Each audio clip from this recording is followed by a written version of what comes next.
streaming once again, and we're probably going to have to set up a different link. And now we're back online. Had to call Comcast. That's a bitch. Here we are, March 8th. What'd she say? Streamed live 4 hours ago, says Selena Khan. Okay, thank you, honey. Sarah Shields says I'm offline. Yes, I understand. Believe me, I was pissed. I still am, that this shit keeps happening. And, yes, I know, people are telling me I'm offline. And, let's see if I can get back. And, hopefully we can be heard now. I need people to let me know if they can hear me, and need some feedback. Lena says she's got the new link. Oh, good, honey. How the hell did you manage that? Live streaming stopped.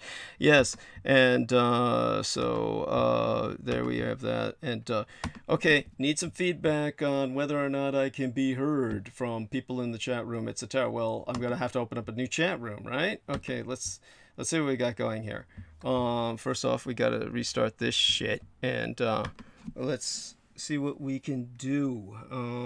Everybody's gonna hear me just messing around with technicalities that are, you know, how would I say it, really pissing myself off. And these technicalities have to do with another sabotage of my line. All right, and our dear boy Daniel, I need him to tell me, can you hear me? Can you hear me? Ye hear me? All right. And Lena Shea commented on the link. I said the show just starts over though. She says, okay, so that means I have to start a new link. All right, minimize this, open up this. All right, refresh this. Good. Lena messaged me. Okay, got the new link. She commented on my photo. Sounds good. She hears me. Okay, so let me get the link. And who's that? Yes, now I can. Now or repeat. As I am now or repeat. As I am now or repeating cycle or repeating cycle. Alright, get him going. Alright, let's see now. Hear you now. Like now? Or repeating cycle. As I am now, he says. Okay, wonderful. Alright, delightful. There we are. This is so fucking pissy. Really hate this shit when this shit happens. And so, honey, Selena, you hearing me as I am now or repeating cycle like Sarah Shields was hearing? I need to know. So everybody be specific. And I'm going to get this link. Okay? All right, let's see. Like Sarah Shields was hearing. Okay, good. I need to know. Okay. So everybody be specific. There we are. So I heard myself there. And now I will... Okay, hey, Lena. Mwah. Love you, honey. And Gabriel Ruth says, I can hear you. Hey, honey. And IBM Watson says, hey, Doug. Yes, we hear you. Loud and clear. God bless you, sir. I presume that's a sir.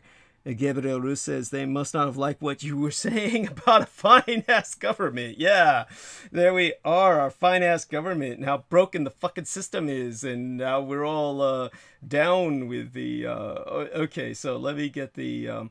hey, how did I get the same blurb running? That's cool. All right, so at least we got that. Let me change the link now, and we will... okay, first, what am I going to do? Get out of where I'm at. Get out where I'm at by closing this window. All right, and bringing the laptop up to my lap. I hate this shit. Oh, God. All right, Brendan. Oh, fuck. Break in, Brendan. Come on and back online and say something. You know, so you can cover my ass while I do this. Come on, Laundry. Mr. Laundromat. I almost said Laundry Boy. Ugh. Bren, I have to train myself to use the word man when I'm talking about Bren. Okay, and Bren says, Lon, yeah. I'm sorry. Don't mean to be so vicious, but really, yes, I know. Okay, come back on call. Come back on call. Back. Oops, back on call. God damn this shit. Call. There we are. Good. Holy shit. Oh, this sucks dick. And, no, it sucks ass. That's what it sucks. Alright, and, okay, let's go now and change everybody's links. And where the hell did my live stream go? Oh, fuck. Well, the other thing is working here. What happens when I go to live stream now? I wonder what happens when I do that. Okay, this is an experiment. I've never done this before. And, holy shit. Seeing some, I went over to YouTube. Seeing some hot chick on a bike. Wow, what the hell was that? Oh, Verlabrand finale. WM 2017 in Dornbirn, Kunstrad. Wow, okay. Artistic cyclists. They call them Verlabrand. World champion. Verlabrand is, oh, that's the lady's name. Flexible cyclist performs impressive tricks. See what I get distracted by? This is what it's like to be a male. Oh look, Miss Peaches is on the road. Artistic cycling. These are all chicks doing this artistic cycling stuff. Wow, I've never seen this shit before. Bicycle ballerinas, they call them. Artistic cycling stunts taken to the streets. Oh well, there you go. Let me try and start this live stream, see what is going to happen here with this. And I know people can hear me, but I'm trying to get back on channel to where I can actually see this. Got 13 people watching live now. YouTube Studio. Let me go over there and see if that reconnects me. It shouldn't knock me off. I know Bren Zogit was talking about this before. Turn it to stream now. Skip stream. And let's see if I can hear myself through this. Now, this should be interesting. Okay. And the last word I heard before he got cut off was virus, which is saying about 5G and accelerated learning rather than universities. What was this? Do you remember what I was saying? Exactly, more precisely. What was my last sentence? What was I saying more specifically? More specifically. Okay, there we are.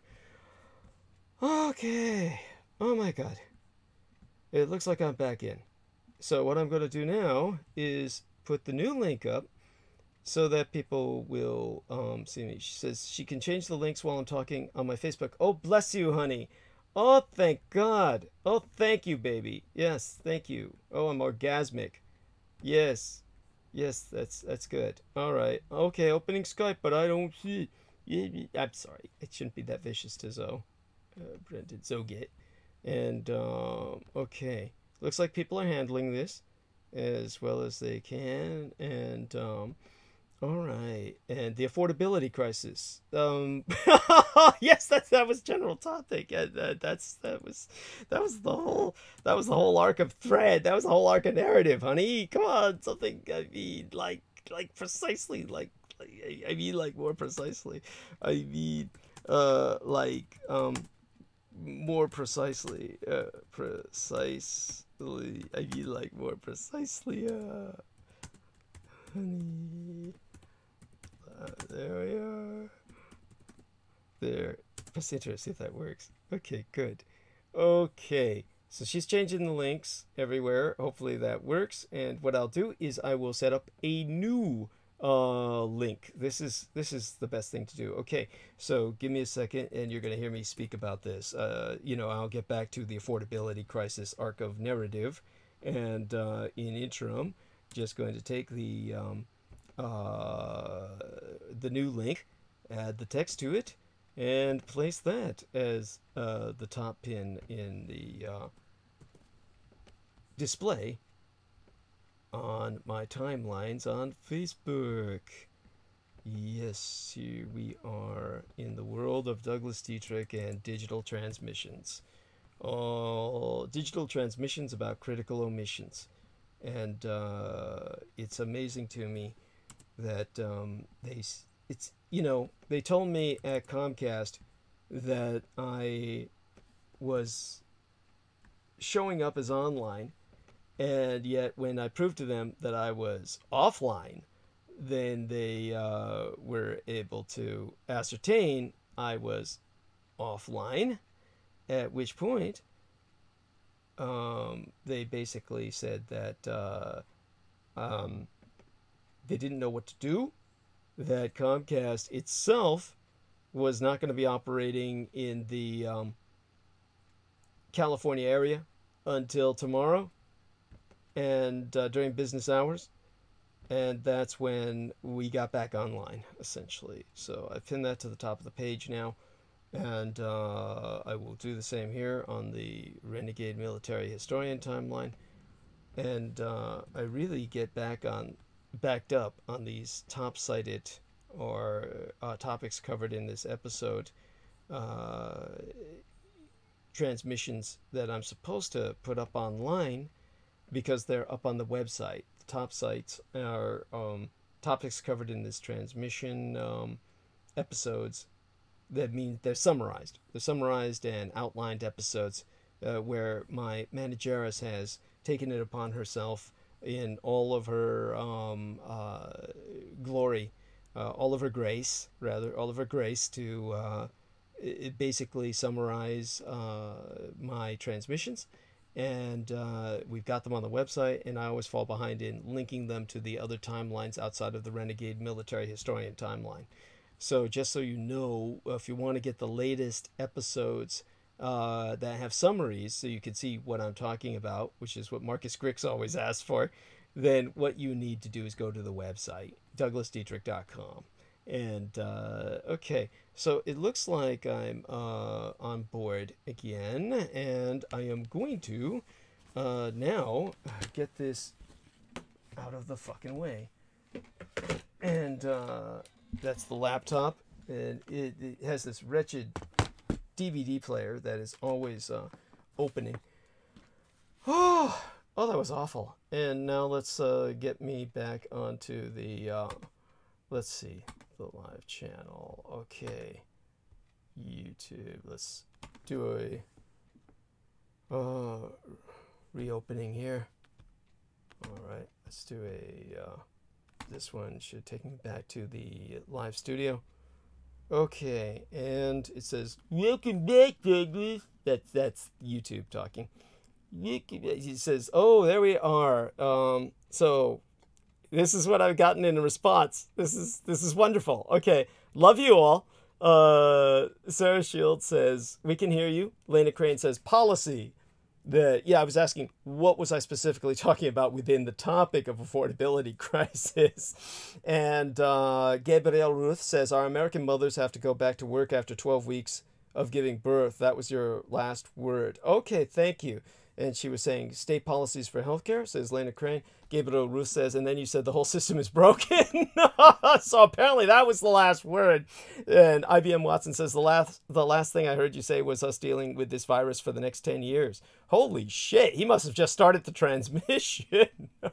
All right, well, at least we're climbing back up to healthy numbers. Okay, and let me do a little searching around here. And hopefully, well, Sarah Shields can hear me now. I know that much. And let's do some resetting of the pages on my screens. And I'll get back into train of thought. Oh my fucking God. That just sucked ass. I'm like astonished that everything was so screwed up as it was with all of this. I'm like, okay, got a confirmation there. Okay, so I guess that there we are. Okay, I've gotten it now. What my people in the chat room People who support me everywhere are my people. But those specifically daring enough to participate in the chat room, they are, and those who are civil enough to participate in the chat room, what they're telling me essentially is that I was talking about the broken system and that we need to take care of this at the state level. By that I mean not like federal state level, but at the state of states, actual fucking states and union, in order to try and contend with the affordability crisis via policy, and that that's even a dim glimmer of hope, because this problem, this crisis, this emergency of affordability is likely to stay with us through the coming decade, but the virus may bring about a massive enough dislocation where this is going to come to a head far sooner than it ever would have. And of course that might involve civil war as well.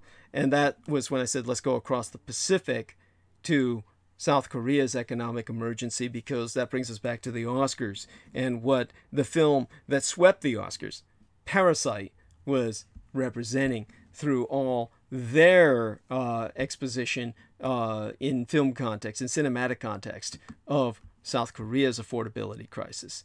And so let me tell everyone, thank you so much. I love you all, or something like that. Yeah, let me tell everybody that. I love you all. There we are. Okay. I hope people can see that. If people can see that, then I know we're working. All right, and we got 21 people watching now. Let's get that back up to par. Refresh this again. Oh my god, this was such a pain in the ass. What a royal fucking pain in the ass. And all right, hey, opened up my calendar here. I see my dentist on Tuesday the 10th to resubmit my gold crown that fell out. Bloody fucking bullshit. I shouldn't have to pay for that. UCSF Dental put it in. It fell out. They should put it back, right? Yes, everyone agrees. All right, so hydrating myself, and then I will see if there's response in the live dashboard before I really get back on thread. Please respond, and I will know I can speak with confidence. Please respond, and then I will speak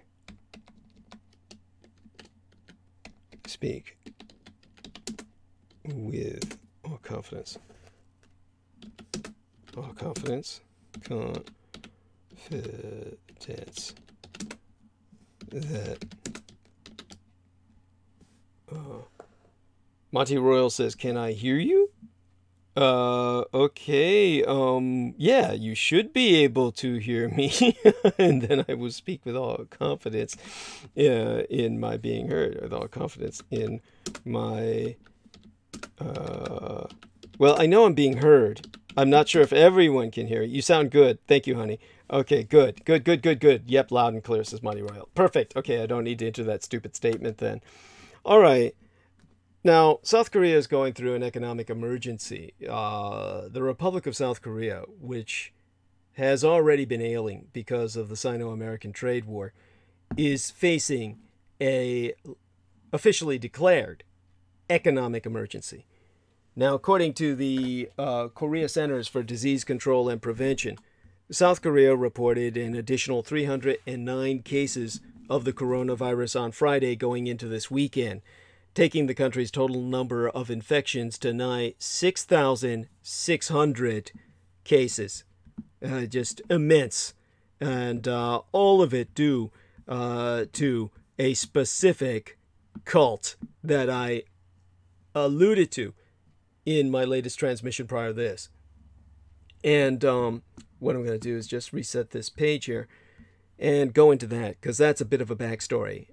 Albeit it says, Monty Royal says, hurt me, baby. delightful. Thank you, Money. I'll do my best.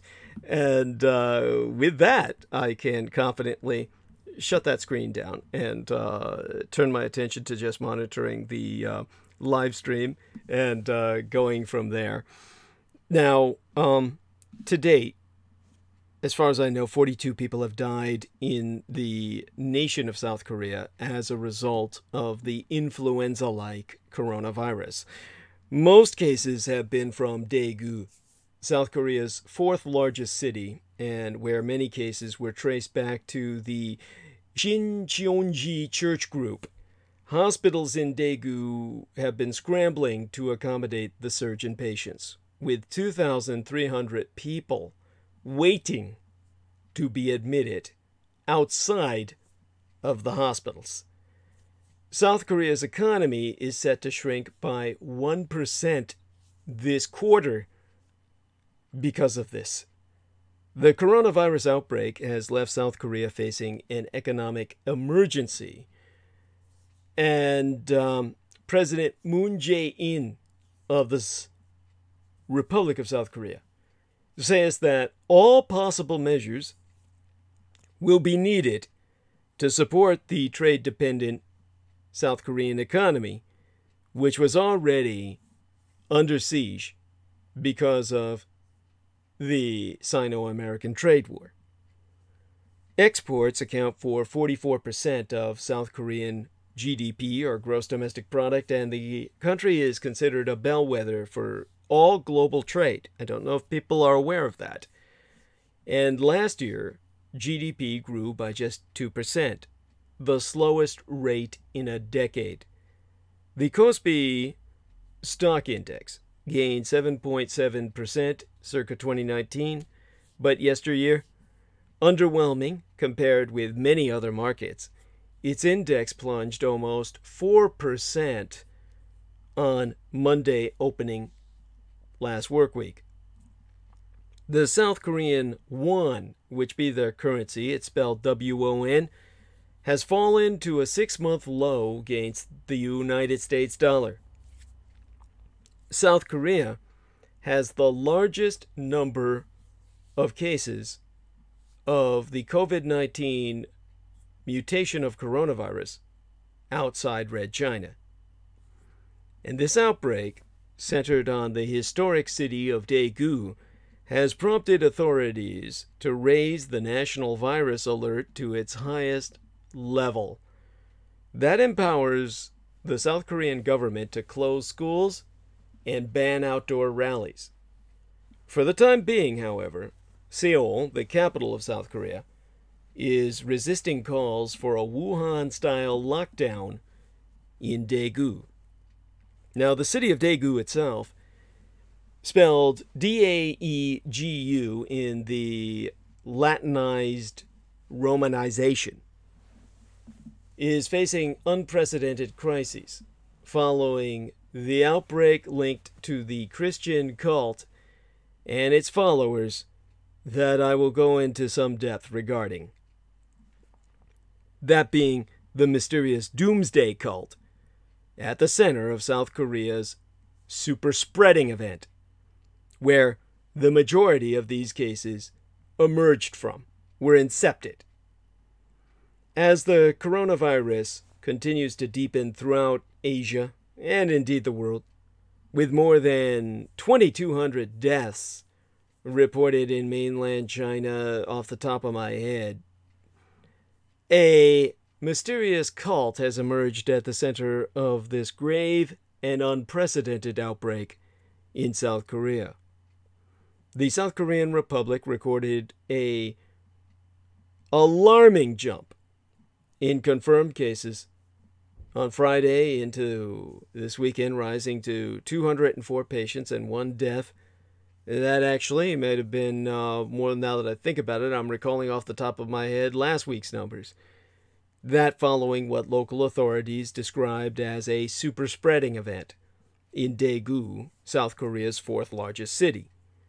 And with Daegu now placed on lockdown, streets and shops have been deserted.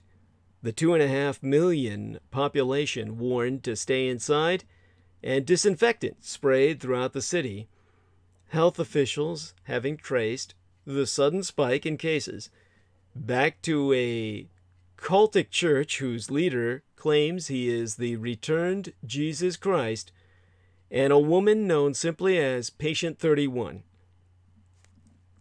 Of the 152 cases that were then found in within city limits, the majority have been linked to the Daegu branch of the Shincheonji Church of Jesus, wherefrom Patient 31, a woman said to be in her 60s, is known to have attended at least 4 services before being diagnosed. According to local reports that were translated for me, the woman first developed a fever on February 10th, but twice refused to be tested for the coronavirus on the grounds that she had not recently traveled abroad. In what the Korean Center for Disease Control called a super-spreading event, a total of 44 cases out of the local region 72 are directly linked to Patient 31. Daegu's municipal government confirmed that there were 1,001 Shincheonji members in the city, all of whom have been asked to self-quarantine, with 90 of them displaying symptoms or manifesting such as of Thursday afternoon of Septemania, the week before last. And Kwon Yong-jin, the mayor of Daegu, said those who have symptoms will be tested as soon as possible, while urging stronger action from the government in Sewol and calling the national response inadequate. Mr. Kwon, so saying, we plan to test all believers of that church and have asked them to stay at home isolated from their own families, as South Korean the Vice Health Minister, Kim Kang-lip, described the situation as very grave in his own separate briefing. The Shincheonji Church asserted that it has closed all of its 74 sanctuaries around the nation and told followers to instead watch its worship services on YouTube. With all 74 sanctuaries being closed, obviously they're not powerful enough where they have control of the state media, as Reverend Moon did back in the bad old days. So we're stuck with second best, YouTube. They're competing with Douglas Dietrich in that regard. Only the Shincheonji Church, founded in circa 1984, back when I would have graduated from my vocational industrial college, or rather the high school, John O'Connell Vocational Institute. Had I stayed in school instead of taking a GED to graduate early and get the hell out of there, I would have been class, had I not done that, of 1984. As, of course, the great Orwellian year was the eponymous title of George Orwell's book. And though I don't have the distinction of, technically don't have the distinction of being of the class of 1984, that same year, aside from being, how shall I say it, the epitomization of totalitarianism via its portrayal in the book as titled by that number, as writ by George Orwell, which was a pen name, and I can't remember off the top of my head exactly what the real name of George Orwell was.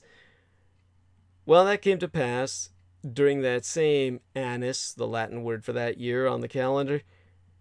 This Shincheonji Church was established by their leader, Lee Man-hee. And, of course, this is not a church, it is a cult. Because Mr. Lee claims to be the second coming of Jesus Christ. and has promised to take 144,000 people with him to heaven on the Day of Judgment. According to the cult's teachings, only he can interpret and understand the true meaning of the Bible. Seo Tark, a professor of religion at Busan Presbyterian University in South Korea, has told the Associated Press, where I'm deriving some of my information of, that Shincheonji followers believe this Lee Man-hee is immortal and has an eternal life. To propagate their belief, they oftentimes approach their relatives and acquaintances, or sneak to other churches, sans telling them they be Shincheonji members. So they're running an insurgency of other religious organizations. And Ji-il Tark, the religious professor at Busan Presbyterian, has confirmed that Shincheonji followers are more vulnerable to virus infections, as they often sit very closely on the floor during services. At Shincheonji, attending church-related gatherings is not an option, but a requirement. The church added it was fully cooperating with governmental quarantine efforts and accused mainstream church groups of spreading false claims, the fake news tactic that they learned from the right-wing Republicans, such as that it initially instructed followers to keep silent about the illness, which of course has been proven all too true. So, they're claiming fake news in the South Korean cult that has turned South Korea into a cesspit of infection. And in a statement, the cult said that health officials were disinfecting its church in Daegu, which has a congregation of roughly 8,000 fucking people, and that they were cooperating in the tracing of patient 31's contacts.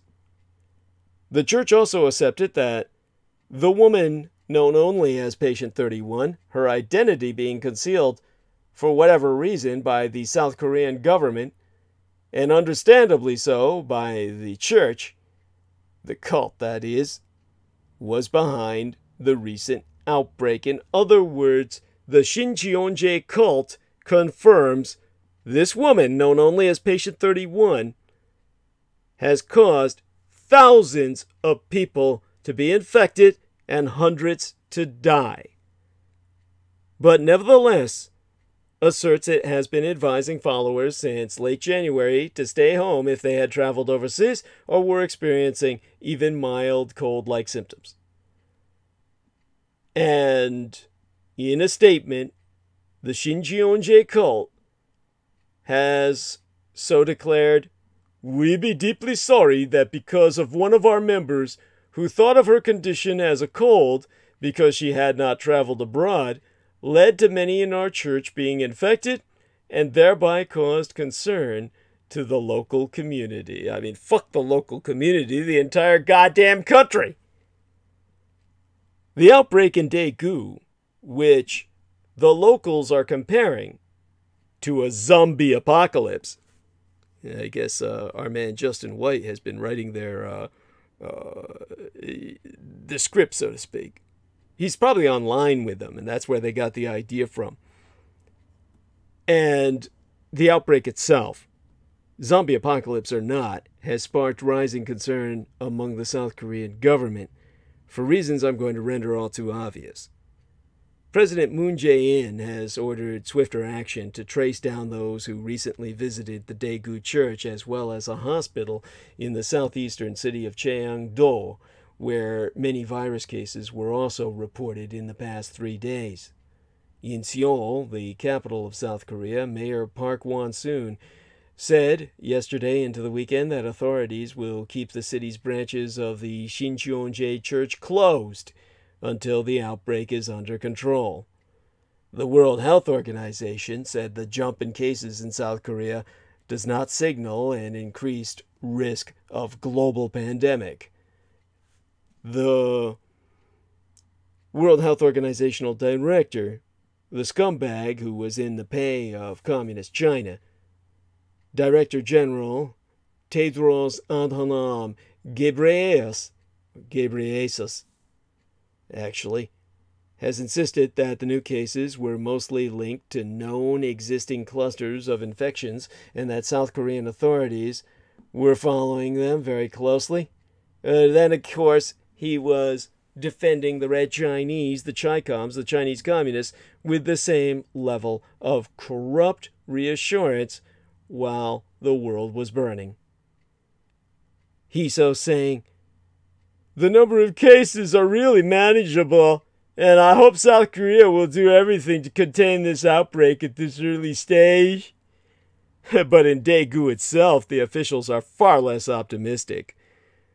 The Mayor Kwon so saying on Thursday that we are in an unprecedented crisis. And along his constituency, used the term zombie apocalypse.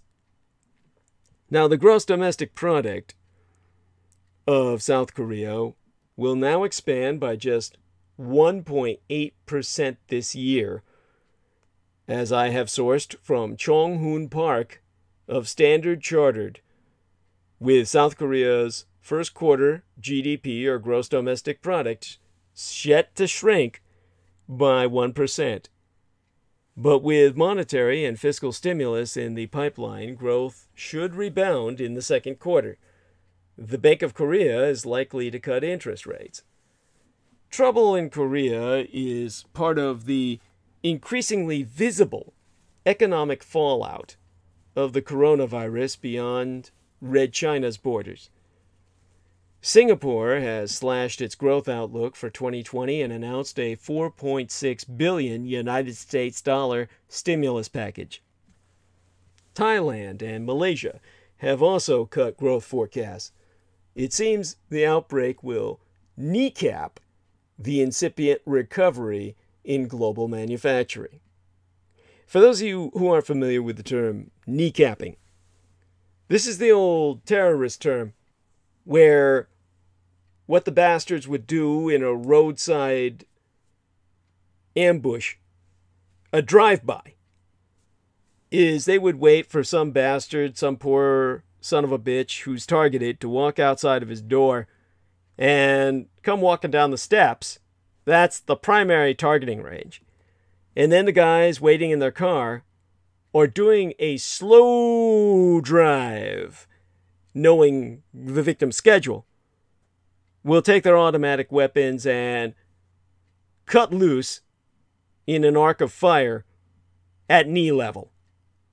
And that will take out a person's kneecaps, because there's nothing in the fucking world more painful than having anybody hammer your kneecaps. It's already such that when you do this with a rubber mallet, your leg kicks up reflexively due to autonomic response. Imagine projectiles, lead projectiles, shattering your kneecaps. And even if you heal, you'll spend the rest of your fucking life walking like a goddamn duck. That's the worst form of terrorism imaginable. Either that or capturing someone, binding them down where they can't resist, spreading their legs and taking a sledgehammer to their kneecaps to shatter such, leaving them with backwards joints that leave them walking as if they were some kind of maritime avian or seabird with backwards knees and shit. That's kneecapping. And our nascent recovery, our incipient, just fragile recovery of global manufacturing has now been kneecapped by coronavirus, which has provoked fear and anger in South Korea, as both their president of their republic and the secretive Shincheonji Church of Jesus Christ cult have been blamed for this viral outbreak.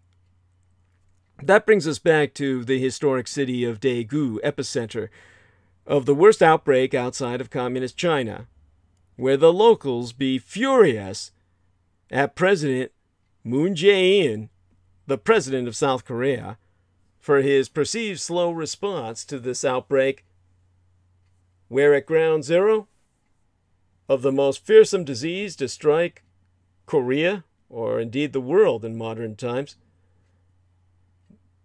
the anger is almost palpable.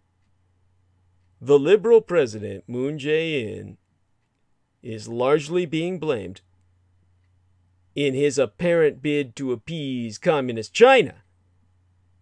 He enabled coronavirus to take root in the Korean Republic. After the infected toll spiked in Red China, President Moon Jae-in urged everyone not to worry and not to believe the sensational rumors that Korea could be next.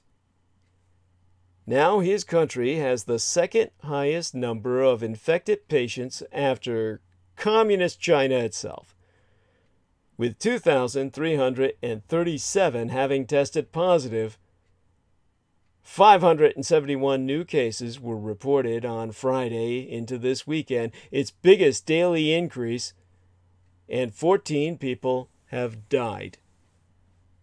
Coronavirus struck at the historic center of Daegu, 170 miles southeast of Sewol, the capital of South Korea, with the fury and persistence of a medieval plague.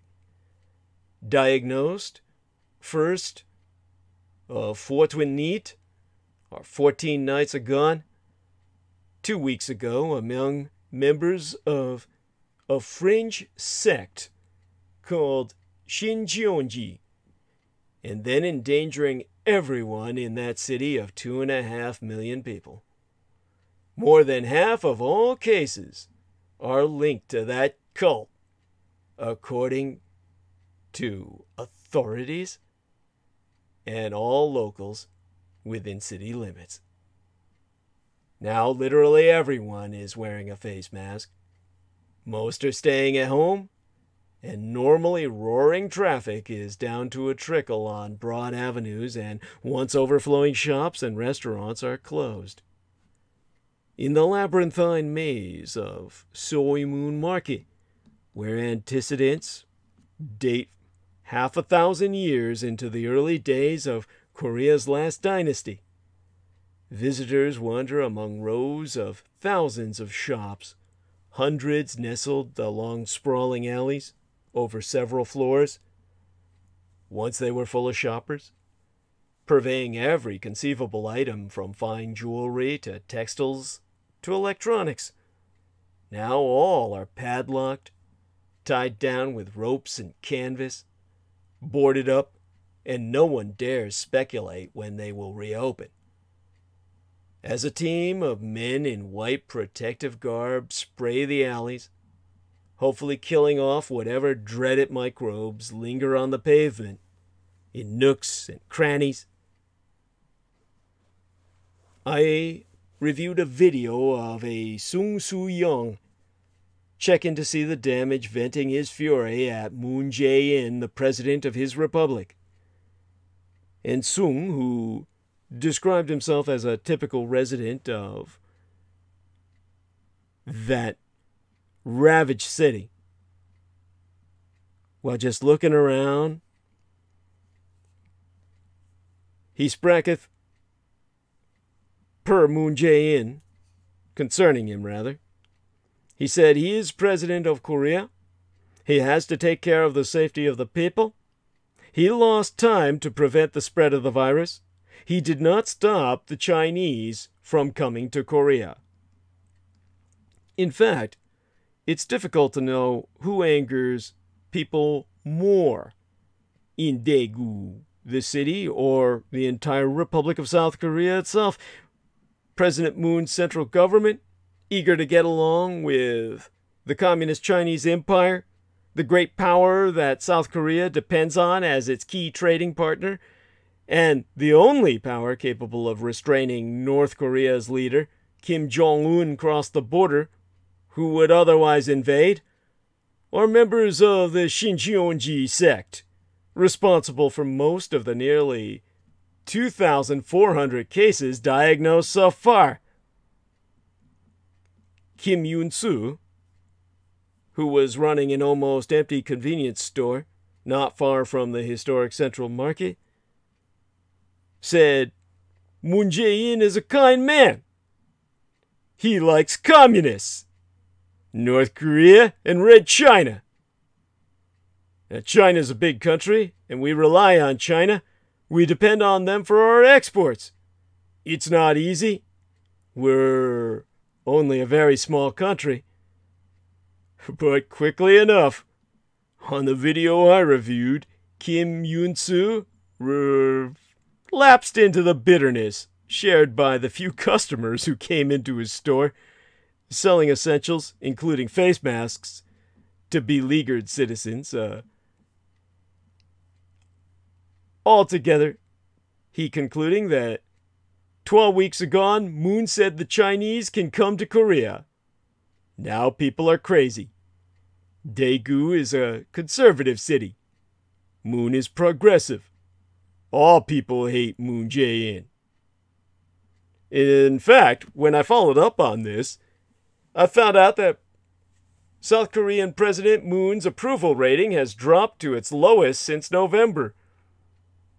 A poll that I sourced was taken, or at least published, Friday into this weekend, amid growing criticism of his government's handling of this outbreak. RealMeter, which surveyed some 1,500 people on Tuesday and Wednesday of last week, said Moon's popularity fell to 44.7%, down from about 50% before the country confirmed its first case of virus infection on the 20th of January. Now, the guy I was watching on the video, Mr. Kim, his shop was a narrow street right behind the 10-story office building that was the sanctuary for about 8,000 members of the Shincheonji cult, whose leader, Lee Nam-hee, proclaims himself as the embodiment of Jesus Christos, Jesus Christ, and tells his followers, more than 300,000 throughout Korea, that they will be saved by the Christ. Kim, the shop owner, being quoted as saying, "They used to come here. They were polite but very secret. We did not even know what they were doing. As I said, that's because it be known that they're all fucking each other in a ball of flesh at their worship orgies. Now their building is locked up and hundreds of church members are in hospitals of Daegu City. Authorities are trying to track down everyone in the church, whom they blame for spreading the illness among hundreds of further personal contacts. Church members of the Shincheonji cult be responsible for bringing the virus into South Korea from Wuhan in communist China, where the disease was first diagnosed in December. They were praying with members of the church, carrying on furtively as an illicit house church in Wuhan, from which the virus has spread to most parts of China and to countries round the world. Now, outside of the church, on the videos I've been able to review that have been translated for me by my affiliates in my underworld network, my gang, to use the most accessible colloquial, they've all,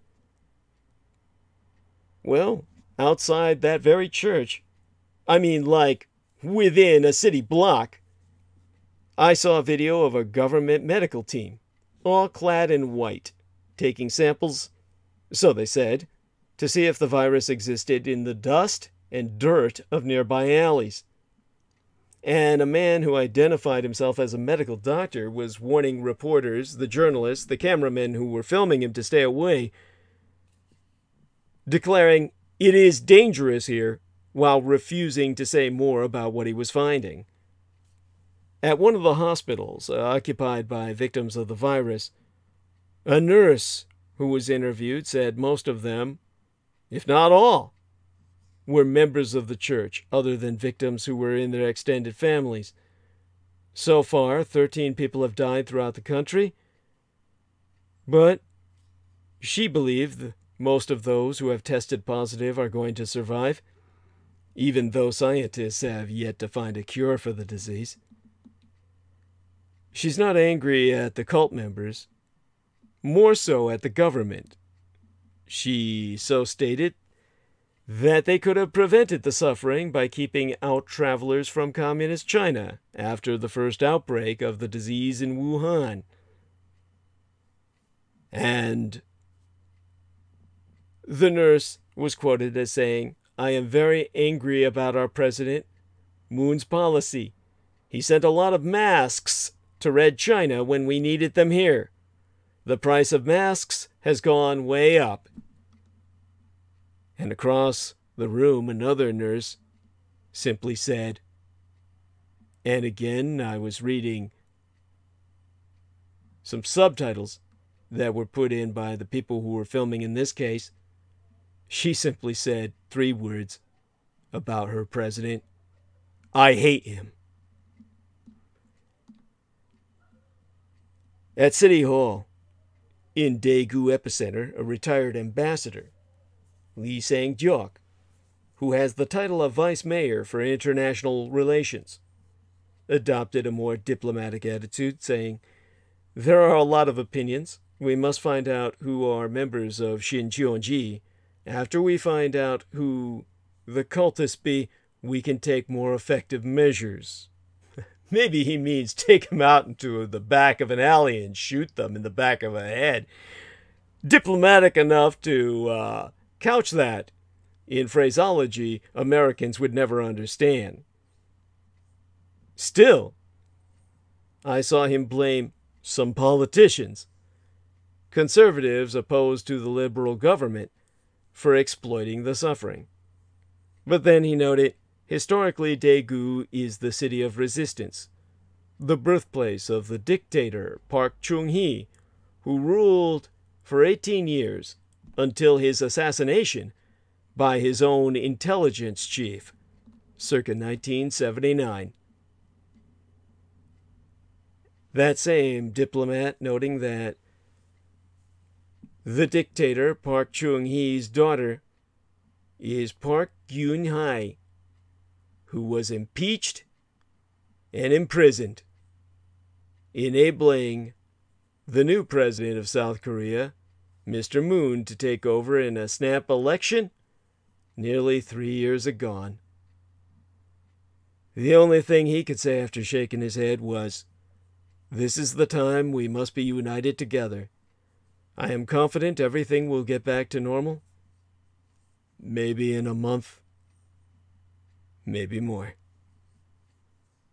Meanwhile, the Communist Chinese Empire is invoking force majeure, legal right of force, to protect businesses. But companies may be in for a rude awakening.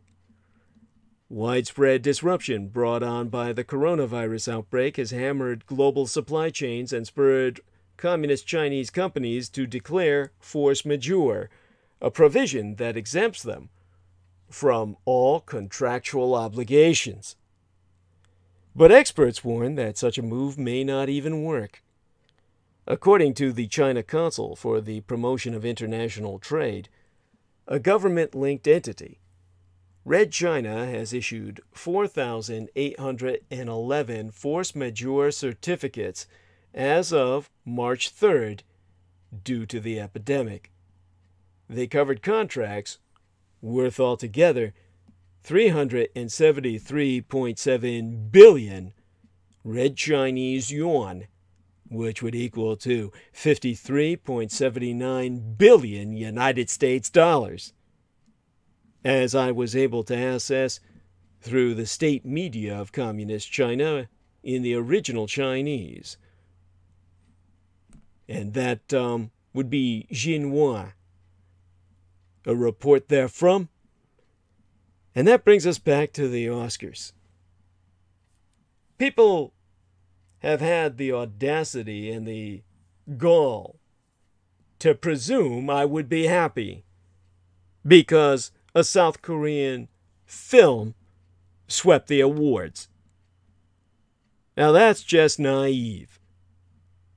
Before I indulge in my outburst about this, I'm going to first indulge in a little trip back to the chat room.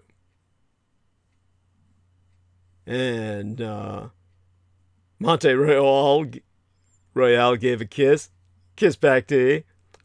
And Donnie Kinchiloe says, people's brains are usually the first organisms to become infected. He's talking about the zombie flicks, of course. And Gabriel Ruth says, well, we will soon see if he is Jesus Christ, then he can just heal all his people. Delightful, honey. That's good. Well, okay. Let's get straight to the chase with the Oscars. Parasite's Best Picture win cannot redeem the Academy's failings. It's worth starting at the end. The South Korean director Bong Joon-ho's film, titled Paradise, excuse me, need to really hydrate myself here. Parasite, not Paradise, won the Oscar for Best Picture, marking the first time since the Academy Awards were established, circa 1929 if I remember correctly, that an international film has won the top prize. Of course, it's about fucking time. This happened a year later than I expected. I myself figured that Alfonso Cuarón's Roma would win Best Picture yesteryear, and it took me by surprise what happened this year. I myself predicted that 1917 would win because of all the old white reactionaries loving anything about killing Germans in the name of Anglo-Saxonism. And inasmuch as Parasite is a far better movie than 1917, I'm glad to have been proven wrong. In a way, its victory attempts to right nearly 100 goddamn years of neglect. Ingmar Bergman's international film out of Sweden, entitled Cries and Whispers, was one of the 5 nominees circa 1973, and lost to, of all things, the fucking Sting. This year, the Oscars were political from the very start. Some of the presenters and the winners offered noteworthy political remarks, though the one that struck me as most piercing wasn't a speech but a song, the one that opened the broadcast. Janelle Monáe, enacting Fred Rogers' routine of changing into his character's costume on set, sang the Mr. Rogers theme song with its refrain, "Won't you be my neighbor?" To the overwhelmingly white audience, it's like I was looking at an oyster bed. No, the Cracker Barrel, which you mix with your oysters in the clam chowder. And, by extension, to viewers at home that weren't so bleached, the question, in Monáe's voice, powerfully invoked the unchallenged and unredressed racism that extends far beyond the Oscar nominations and Hollywood's notables into society at large. Because Mr. Rogers' Neighborhood is race exclusive. Well, not Mr. Rogers' televisual series, but the fucking Oscars. And as manic depressant Steve Martin and Chris Rock noted, in a bantering presentation immediately following Monier's introduction, "Won't you be my neighbor?" The acting nominations included only one single black performer, Cynthia Erivo, for Harriet, and no female directors whatsoever were nominated at all. Which bears my addressing this on International Women's Day, which it still be here on the Pacific. The Omissions in the year's roster of nominees were as conspicuous from the start as its notable inclusions, such as the nomination of Antonio Banderas for Best Actor, the nomination of the animated short film Hair Love, and the 10 nominations for Martin Scorsese's The Irishman. Political anger is justly in the air at a time of gross misrule, unleashed hatreds, abuses of power, and plutocratic plunder. Plutocracy being the term that implies government by moneyed rule. Rule by the rich. And with this year's Oscars, both in the particulars of the ceremony itself and in the results that it delivered, Academy members faced up to their own symbolic part in the sorry state of the American Empire in its final decline. Brad Pitt, accepting the award for Best Supporting Actor, noted that he had 45 seconds to speak. 45 seconds more, he added, than John Bolton had at Donald Trump's Senate impeachment trial last week. The great filmmaker, Julia Reichert, whose American Factory won a well-deserved award for Best Documentary Feature, said that the lives of workers can improve only when workers of the world unite. Taika Waititi, the director of Jojo Rabbit, acknowledged the indigenous nations on whose homeland the Dolby Theater be situated. Gal Gadot, Sigourney Weaver, and Brie Larson, introducing the nominees for Best Original Score, spoke jokingly but passionately about the obstacles that women confront in Hollywood. The strangest of the political moments arose when Joaquin Phoenix, who won the Best Actor award for Joker, a movie considered by its defenders to be some sort of substantive statement about inequality, stifled class rage, mental illness, and the healthcare system, started to speak about racism, sexism, and humankind's unwarranted plunder of nature. I expected this last point to lead him to remarks about climate change, but instead, Phoenix veered off into a pathos-laden, graphically detailed discussion of the oppression of dairy cows in a pro-vegan discourse that was left behind the inhumanities of racial prejudice, misogyny, or the hatred of the female half of the human species, and entirely neglected abuse of power which plague his own industry and the country at large. To talk about mammals that produce white milk. That's Joaquin Phoenix. The joke's on us. You get a film that, as far as I'm concerned, undeservedly gets rated at the highest level, and that's what you bespeak to. Dairy cows. Not even the butchering of cows for meat, mind you. Dairy cows. Really? Really? That wasn't acting on the part of Joaquin Phoenix when he's under all that Joker makeup. He really is batshit fucking crazy. The victory of Parasite is a paradox. I consider it a much better film than what I'd feared were the front runners. 1917. Once Upon a Time in Hollywood. And Jojo Rabbit. All the Jewish indulgent, Teutophobic anti-German films that normally masturbatorially get all the acknowledgement.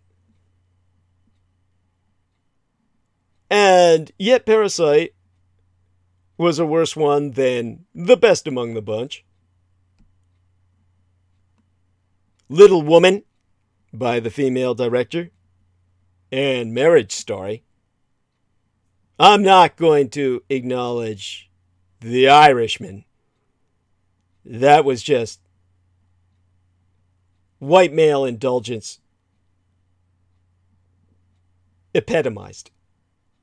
The pinnacle of masturbatory male rage.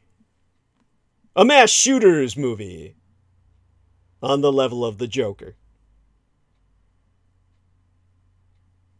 And per the Parasite paradox, at the time of its theatrical release last fall, it struck me not only for its extraordinarily clever dramatic twist, which is realized with a familiar and conventional aesthetic, but also for its potent, simple, socio-political symbolism.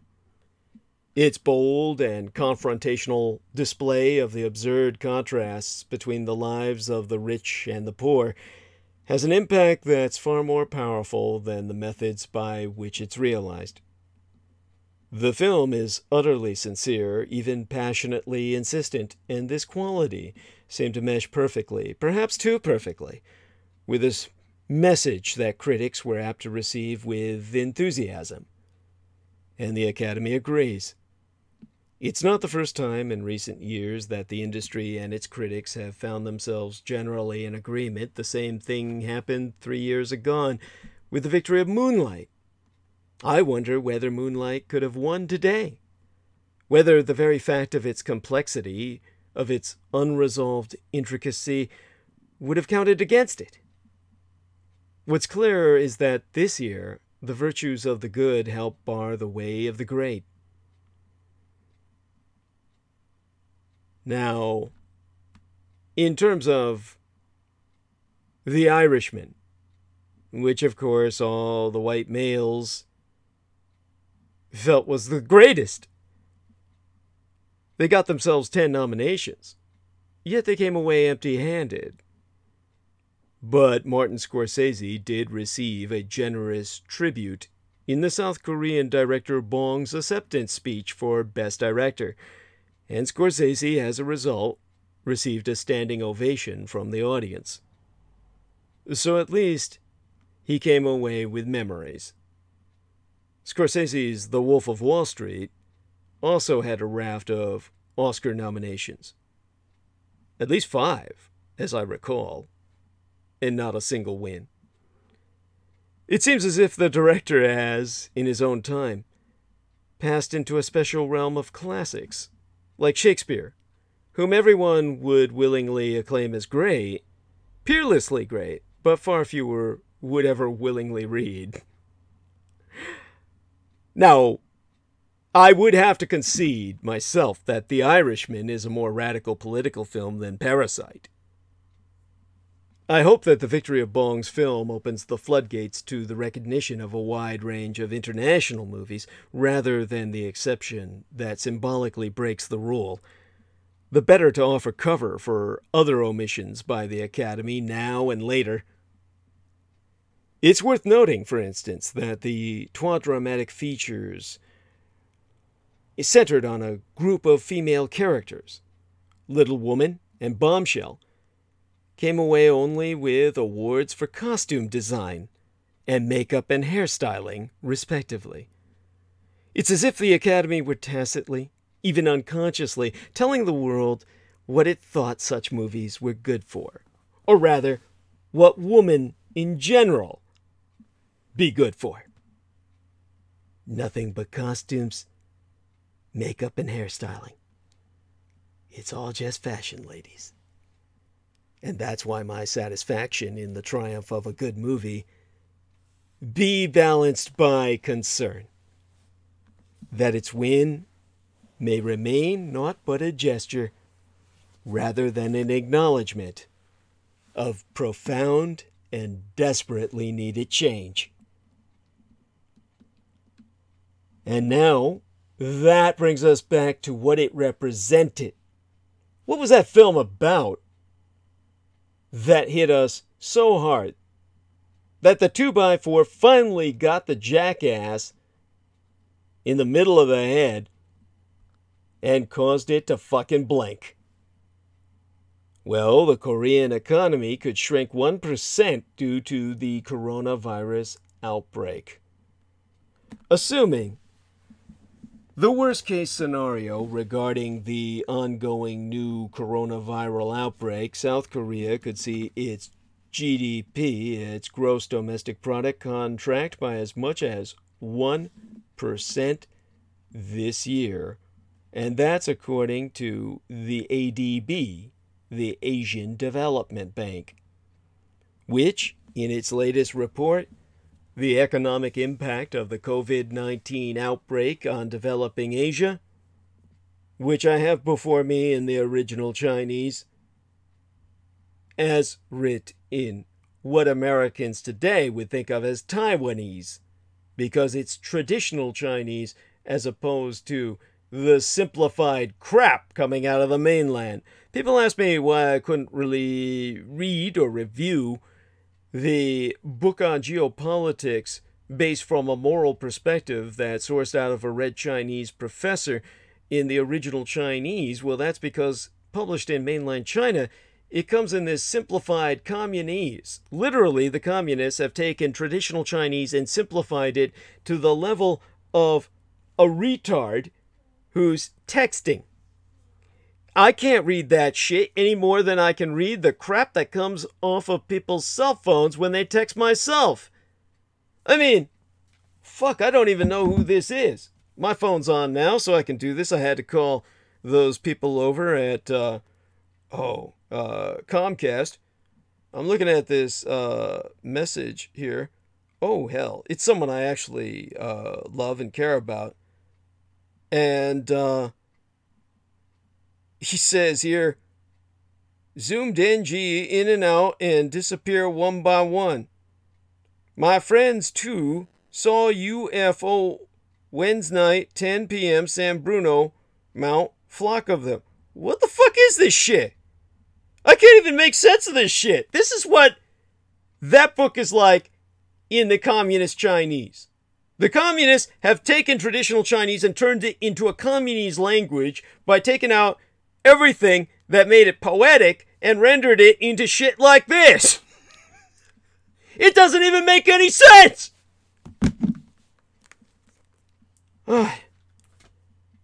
So, yes, in what is now considered Taiwanese, but historically is traditional Chinese, the multilateral agency of the ADB, the Asian Development Bank, is suggesting 4 possible scenarios to assess the economic fallout that this lightning spread epidemic may have on major Asian economies. The categories were classified into best case, moderate case, worst case, and hypothetical worst-case scenarios. So, as I flip through this, in the moderate scenario, which anticipates restrictions such as travel bans that could last about 3 months, global losses could reach 156 billion United States dollars, or 0.2% of global gross domestic product. Red China will account for 103 billion United States dollars, while the rest of Asia will lose 22 billion United States dollars. The worst case scenario, however, articulates that the Communist Chinese Empire will see both consumption and investment drop at least 2% over half a year, and that other ADB, or Asian Developmental Bank member countries, will also have a tangible impact. In that case, Korea will likely see its GDP shrink 16.5 billion United States dollars this year, equivalent to 1.02% of its 2018 amount. The number of jobs may also decrease by around 357,000. The dilemma for Asia's fourth largest economy, yes, South Korea, half of a fucking peninsula, is the fourth largest economy in East Asia. And their dilemma be that the pessimistic scenario may be realistic. In fact, I myself would insist such. The spread of the epidemic in South Korea that I've just articulated earlier has been on a fast run since the first outbreak confirmed on the 20th day in the first month opening this 2020th year of our Lord, with the number of confirmed patients totaling well over 7,100, now beyond 8,000, into this weekend. Well above 8,000, as a matter of fact, by time I'm speaking now, I'm sure. The Composite Consumer Sentiment Index for February, but yestermenses, our last month, already marked a 7.3 point drop on month to 96.9. A reading below the benchmark 100 means pessimists outnumber optimists. So, Yasuyuki Sawada, the chief economist at the Asian Development Bank, officially stated that there be many uncertainties about COVID-19, including its economic impact. This requires the use of multiple scenarios to provide a clearer picture of potential losses. Now, to quote him directly, he says, "We hope this analysis can support governments as they prepare clear and decisive responses to mitigate the human and economic impacts of this outbreak."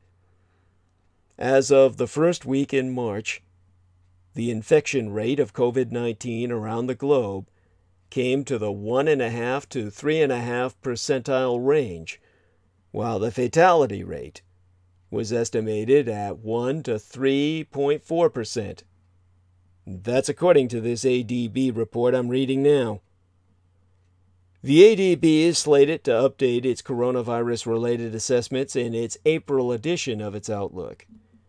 And I'll try and cross-reference that in the Japanese to see if I come up with something different than what I'm reading in one language when cross-referenced with what I interpret from the other. But going back to South Korea, I hope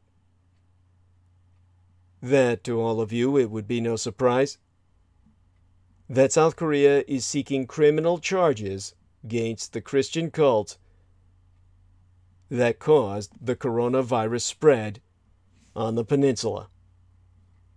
Investigators in South Korea are seeking to establish the extent to which 12 executives of the Shincheonji Church of Jesus can be held criminally responsible for the rapid spread in the country of COVID-19, the illness that results from the coronavirus. So we've got this dude in a suit, wearing a tie, who looks like an old Korean cable executive. Cable would be the Korean version of Zaibatsu, or the super industries of Japan. And here's this exec-looking dude promises his disciples eternal life, fancies himself the new Messiah, and as of Sunday last week, maybe it took till today, yeah, it was Sunday last week, he found himself under investigation for homicide by willful negligence. Lee Man-hee, 80 years in age, leads the Shincheonji Church of Jesus, the secretive religious sect categorized quite rightly as a cult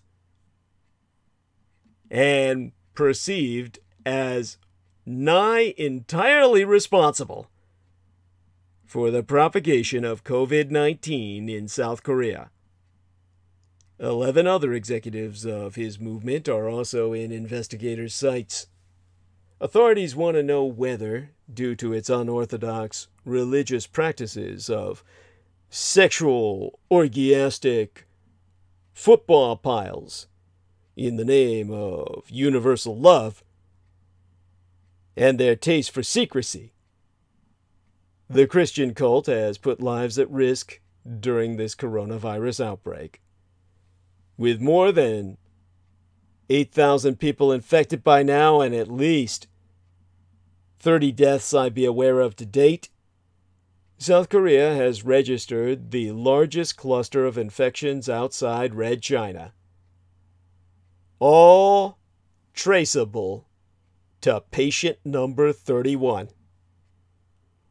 When the new coronavirus appeared in Red China in December, South Korea, a technologically advanced country with a well-organized public health infrastructure, thought it would be able to curtail the spread of virus. Its capital, Sewol, had already succeeded in containing a 2015 outbreak of MERS, MERS, the Middle East Respiratory Syndrome, another coronavirus preceding this one, which had surfaced in the Middle East circa 2012, while people were waiting for the end of the Mayan calendar as they perceived it to usher in the end of the world. But that was before South Korea encountered patient number 31, an unidentified 61-year-old woman. Identity protected would be a better description, who was a member of the Shincheonji Church of Jesus in the city of Daegu. She be considered to be at ground zero of the explosion of COVID-19 cases. And health authorities believe 1 in 5 of the people infected by the coronavirus can be directly linked to her. Must be a real cougar. The woman first went to the hospital on February 7th after a minor traffic accident. And during that exam, she complained of a pain in her throat. She then returned to the hospital a few days later for treatment of persistent fever. Doctors twice recommended that she submit to coronavirus screening. Both times the woman refused. But her health continued to deteriorate, and 10 days later, she could no longer refuse testing.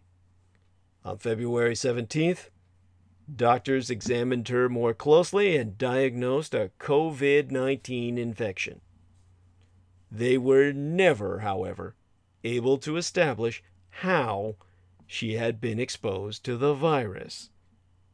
In the meantime, the patient had managed twice to leave the hospital temporarily to attend the Sunday gatherings of the Shincheonji Church of Jesus.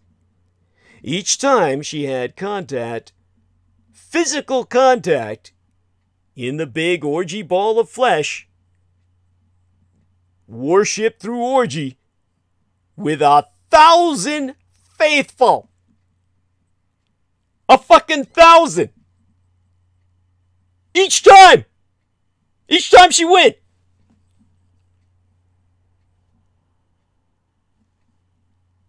Chung Yun-seok, a South Korean expert on religious cults.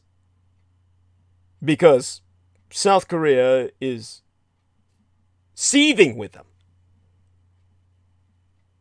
be quoted as saying, "Her behavior is not surprising to people familiar with the cult. To them, getting sick is a sin because it prevents them from doing God's work, and so they deny their illnesses. It's a cult of secrecy. The discovery of a hotbed of orgiastic infection in Daegu and the link made with the Shincheonji Church of Jesus was a turning point in South Korea's coronavirus battle, where they lost. Authorities then came up against the very secretive practices of the sect. Aware of the group's poor image throughout the country, the faithful oftentimes keep their membership secret, even from their blood relations, even from their parents, or from their children." Again, to turn back to the aforecited G.Il.Tark, the Busan Presbyterian, University theology professor, who studies this cult specifically. G.Il.Tark, Busan Presbyterian, University theology professor, specialist in the Shincheonji cult, be quoted as saying, "To Shincheonji members, their priority is not the safety issue, but rather protecting the church as they perceive it. They perceive their cult as the one true church. As such, in the province of Gyeonggi, where the local government had to rely on some 200 volunteers from the movement in order to contact other followers, it was because Shincheonji members oftentimes don't even take phone calls from non-members. If they don't recognize a cult number, they consider it, as all cultists do, an outsider, and therefore the enemy. The detective work necessary to identify everyone who came into contact with a single infected member of the sect, and thereafter with all others who came in contact with the infected therefrom, is all the more difficult under the circumstances I've just now articulated. Church executives have been proven to have exhibited a lack of forthrightness. Officially, they offer assurances that they be cooperating completely, but messages sent to their own members, later retrieved by South Korean media, advised them to lie about their membership in Shincheonji Church if contacted. In other words, their cultists have been sent orders to resist authority, as if they were the persecuted Church of Christ in the days of Roman Empire. The group's religious practices also lent to the rapid spread of coronavirus. They meet oft-times in small halls, where they be huddled close together before they football pile atop one another. Members aren't allowed to wear any accessories on their faces, like glasses or protective masks, because they be considered insults unto God, as several former members of the movement have informed South Korean media. Moreover, participating in weekly meetings is mandatory, rain or shine, and even in case of illness.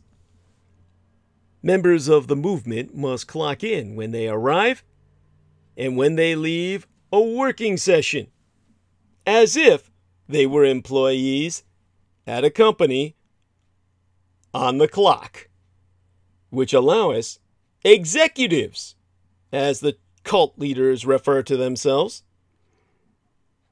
to monitor a devotee's diligence. a cold, or early signs of flu are not to be considered sufficient to exonerate a member from doing his or her duty to preach the good word, or to practice it in the form of fleshly love. And so the sharing of all that love resulted in the spread of all that bug. And so now there be a petition to dissolve the movement. The movement is considered particularly aggressive in its proselytizing. Several places of Catholic worship in the country of South Korea have posted signs at the door forbidding access to Shincheonji Church of Jesus members who are known to seek to poach worshippers for their cause during Catholic Mass. The sect leader, Lee, was vehemently criticized for his reluctance to cooperate fully with authorities in their efforts to slow this epidemic. For weeks now, he has refused to take the blame, saying even as recently as yesterday or last week that COVID-19 was the work of those jealous of the Shincheonji Church's success. In other words, saying this was a bioweapon deployed against his cult because of envy of their sexual freedom. But after the launch of an official inquiry, the octogenarian cult leader, dressed in his executive garb of the chief executive officer's suit, finally came forward with a public apology, recognizing that, although it was not intentional, many people have been infected. But is that mea culpa simply too little too late?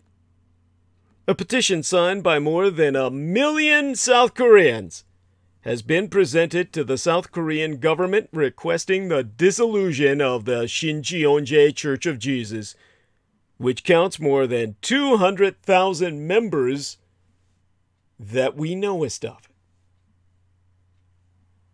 And the South Korean cult church leader claiming to be Messiah could face a coronavirus mass murder charge himself. Lee Man-hee, who Shincheonji Church of Jesus followers believe he be immortal, knowingly provided flawed information to officials. So this cult church leader claiming to be the Messiah could face murder charges in connection with the worst coronavirus outbreak outside of communist China. The overwhelming majority of cases in South Korea, where the virus has killed at least 18 people and infected thousands. 3,700 last week, was it? Be thought to be members of the Shincheonji Church of Jesus. Nigh the lot of them, save unfortunate intimates, outside of the church itself. Officials have accused the church of exacerbating the outbreak by deliberately failing to provide an accurate list of its more than 200,000 worshippers and thusly interfering with governmental attempts to curb the virus's spread.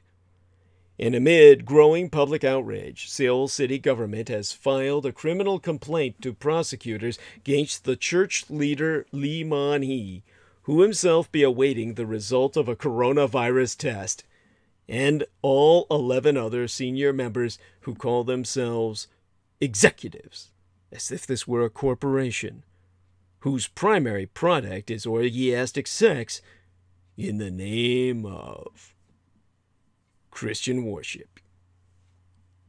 Seoul's mayor, Park Won-soon, alleged the church's actions amounted to mass murder through willful negligence.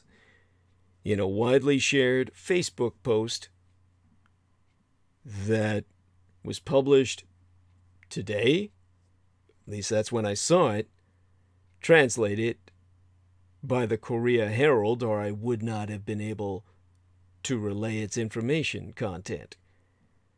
South Korean law follows the principle of dolus eventualis, meaning a person can be convicted of murder if they foresaw the possibility of their actions resulting in the death of someone, but continued those actions regardless. The cult, which teaches that only Mr. Lee can interpret the most holy book of the Bible's true meaning, strenuously denies all accusations and insists it be the victim of a, wait for it, witch hunt. And while followers believe this Mr. Lee be immortal and will take his 144,000 people to heaven with him on Judgment Day, some former members have now turned on him. This week, a group of former worshippers visited district prosecutors and alleged that by submitting fake documents, Mr. Lee has impeded the government in its epidemiological efforts against the new coronavirus. The cult is also accused of lying about its missionary work in Wuhan, China, known to be the outbreak's epicenter worldwide. South Korea's Justice Ministry said on Saturday that 42 members of the church had entered the country from Communist China since July, with some visiting Wuhan in January. The cult had repeatedly denied making new converts in the Hubei city until yesterday, or last week. The virus was first discovered to have infected this identity-protected 61-year-old woman dubbed Patient 31, who had attended services at the church's Temple of the Tabernacle of the Testimonial Branch in the country's fourth largest city of Daegu. That city of 2.5 million people was swiftly put on lockdown and has since been likened by the Koreans themselves to the zombie apocalypse city of Raccoon in the Japanese-produced video games made most famous by the Resident Evil franchise. And while cases have been identified around the country, it remains the most affected city. A second outbreak was then discovered at a hospital in Cheongdo County. It soon emerged that several of the cult's followers visited the hospital to attend a funeral for Mr. Lee's own brother. Shortly afterwards, the church said it had closed all of its 74 sanctuaries in South Korea and told followers to instead watch its services on YouTube. I myself would insist they'd be better off watching Douglas Dietrich. And so, in statement, the Shincheonji cult asserted, "We'd be deeply sorry that because of one of our members, who thought of her condition as a cold because she had not traveled abroad, led to many in our church being infected, and thereby caused concern to the local community." At Shincheonji, attending church-related gatherings is not an option, but requirement. Just remember that. And again, the expert I consulted, Busan Presbyterian University in South Korea's own Professor Ji Il-Tark, has since come out to analyze the actions, or rather the inactions, and concluded that Shincheonji followers are more vulnerable to virus infections, not simply because they sit so closely together on the floor during services, but because they all wind up inside of each other. Imagine a football pile where half of the participants are 3 to 6 inches buried in the various orifices of the other half. Some of them, of course, being daisy chain linked. You know, someone's cock inside of someone's mouth who's got their cock inside of someone's cunt, etc., etc. Kind of like, why, it's that, yeah, well, where do you go from there? It's kind of like we're in the gutter now, right?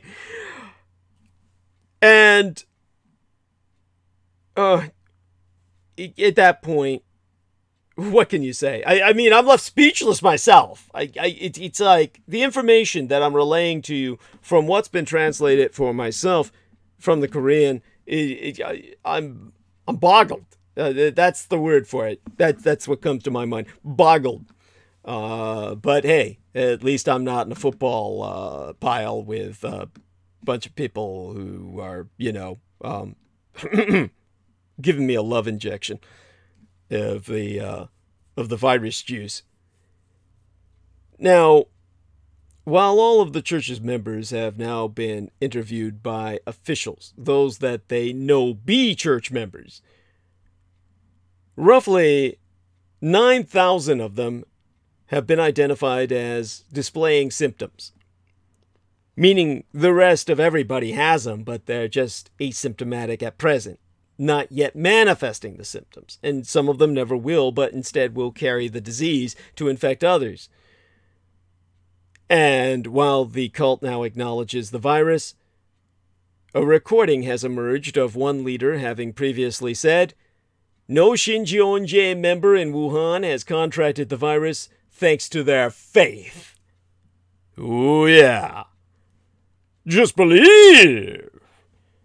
And your shield of belief will protect you. Yeah, I believe I'm being fucked. Yeah, in more ways than one. I'm really fucked if I'm not a member of this goddamn cult and I'm sitting in Korea on life support. Whoa, then you got fucked without even being penetrated. Now that's fucked. And as public anger over the outbreak grows, because all Koreans are now realizing they've been in the football pile without even knowing it, some members have said they fear being outed as Shincheonji followers. 26-year-old Ji-yeon Park told The Guardian of Great Britain, "We're being treated like criminals. We had a bad image before, and now I think I'd be lynched if passers-by knew I belonged to Shincheonji. Our church didn't invent the virus. This is just an excuse to shift blame. Throughout history, minority groups have always been blamed for bad things happening in society. The same is happening to us." Oh my, I'm in tears just reading this son of a bitch. I mean, oh my God. I just want to, like, you know, just jump in bed with him like all these others were doing and infect myself. Katerina Love tells me, "Love you, Douglas." Love you too, honey. That dude says I'm sounding clear. There you are. And there we are. Monte Royal saying how much you love Resident Evil. Yes, well, especially Mila Jovovich. Now, there's someone I'd get into a football pile with. All right. Now, the leader of the South Korean cult linked to at least 2,500 cases in country is begging on his knees for forgiveness. And I mean, literally on camera, he's been recorded. I saw the videograph of this. The guy's video recorded as getting on his goddamn knees after officials have called for him to be investigated for mass murder. The leader of the South Korean sect at the center of the Republic's coronavirus outbreak today was begging on his knees for forgiveness after authorities launched a bid to charge him with mass murder. The self-proclaimed Messiah, Lee Man-hee, offered a sincere apology and admitted that many people have been infected by his love injection at the Shincheonji cult. 88 years old. I just found out the 88-year-old twice got down on his knees on video to bow before reporters in Gapyeong, his head to the floor, what we call kowtowing in the Chinese tradition, as he pleaded for the forgiveness of the government today. The secretive cult is linked to well over half of South Korea's virus cases and has been proven to have failed to cooperate with authorities over the outbreak, prompting Sewol officials to press for charges. And, hey, I've got transcript. So, in the English, his voice breaking, Jesus Lee said, "I would like to offer my sincere apology to the people on behalf of the members. Although it was not intentional, many people have been infected. We put our utmost efforts, but were unable to prevent it all. I seek the forgiveness of the people. I am very thankful to the government for its efforts. I also seek the forgiveness of the government." All the while insisting that the group was actively cooperating with the government. We will do our best and not spare human and material support. All the while he was pausing occasionally to wipe tears from his eyes as protesters shouted vitriol and abuse, and understandably so. All this outbreak beginning after a 61-year-old woman, whose name we may never know, developed a fever on February 10th, but attended at least 4 church services, I've since confirmed, in Daegu before being diagnosed. More than half of South Korea's 4,000 cases have been linked to this cult, and numbers are expected to rise further as 260,000 people associated with Shincheonji, that's a hell of a jump now that they're discovering the secret cultists, are finally being tested for the virus. Many have blamed the cult's secretive nature and tightly packed conditions at services for the large number of cases linked to it. Many members have not responded to health officials at all, acknowledging Shincheonji's Director of International Missions, Kim Shin-chang, who has confessed that it is possible that our members are not completely forthcoming with the authorities on their movements out of fear their Shincheonji affiliation could be exposed. Social hatred and discrimination against our members be so pervasive that many fear losing their jobs or fueling conflict among family members if their faith be revealed. And according to reports now incoming from my sources, well over 1,000 people associated with Shincheonji have not answered survey calls. Now, Kim, the man I've just quoted, Kim Shin-chang, has stated, "We have urged our members to tell the authorities everything." But he added that doing so was a personal decision. You know, it's between you and God. Seoul city government is right to demand prosecutors to press charges, inclusive murder, against Messiah Lee and the 11 other cult executives, the sect leaders, as they call themselves, for failing to cooperate. The prosecutor's office has confirmed that it has received complaint from municipal government and is reviewing it. South Korea's Centers for Disease Control and Prevention reported 476 new cases of the coronavirus, and that was Monday opening last work week, which, even then, a week gone by now, raised the total to 4,212 with 22 deaths. Now, 88-year-old Lee is revered by his followers as the promised pastor, who will take 144,000 chosen people with him to heaven on the day of judgment. And with more members than places available, followers say who will be chosen is in the hands of God. And in a message to his followers, Lee has called the outbreak the work of the devil, intended to thwart the growth of Shincheonji. Himself declaring, "But we be the sons of God. We will triumph over this challenge." He blames evil for South Korea's coronavirus surge. Just like the NRA and all Republicans blame evil for mass shootings instead of NRA-lobbied Republican policy.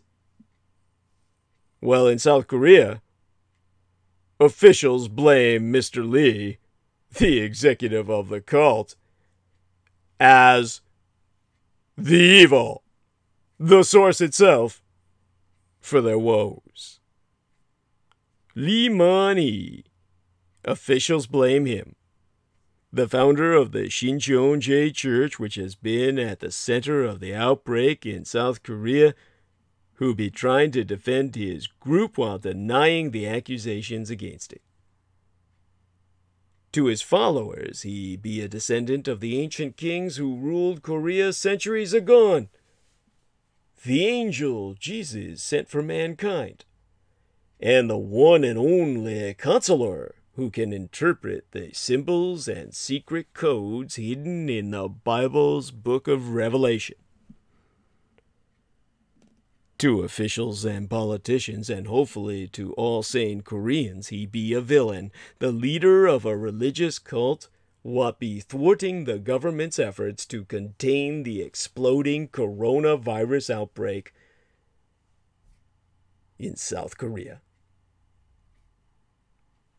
And Lee Man-hee, the 88-year-old enigmatic founder of the Shincheonji cult, is now trying to defend his group while challenging the accusations against it after getting off his knees. South Korea has well over 4,800 cases of coronavirus. I think by now it's got to be 5,000. With at least 60%, from what I'm able to find while I'm looking this up, connected to Shincheonji's branch in Daegu, the historic city in the southeast. What was, during my late and sainted daddy's day, George Dietrich in the service, called that the Pusan Perimeter. It was the Pusan Perimeter which was retreated to during the communist invasion as the final bastion of legitimate government. And as that government scrambles to contain this epidemic, Executive Lee and his church have been proven to be the contributive cause to the outspread by failing to provide his full list of their members to the government. And in this past week, hundreds of church members have remained incommunicado, baffling health officials trying to track them down for testing. Major cities, including the capital city of Sewol, have asked national prosecutors to investigate Mr. Lee for potential criminal charges, including murder through willful negligence.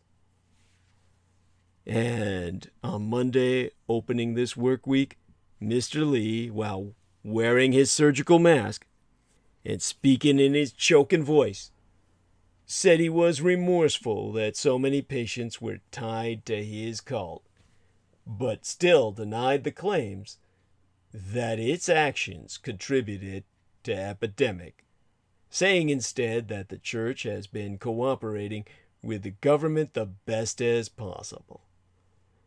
And during that nationally televised news conference, in which he knelt and bowed, what we call countdowed,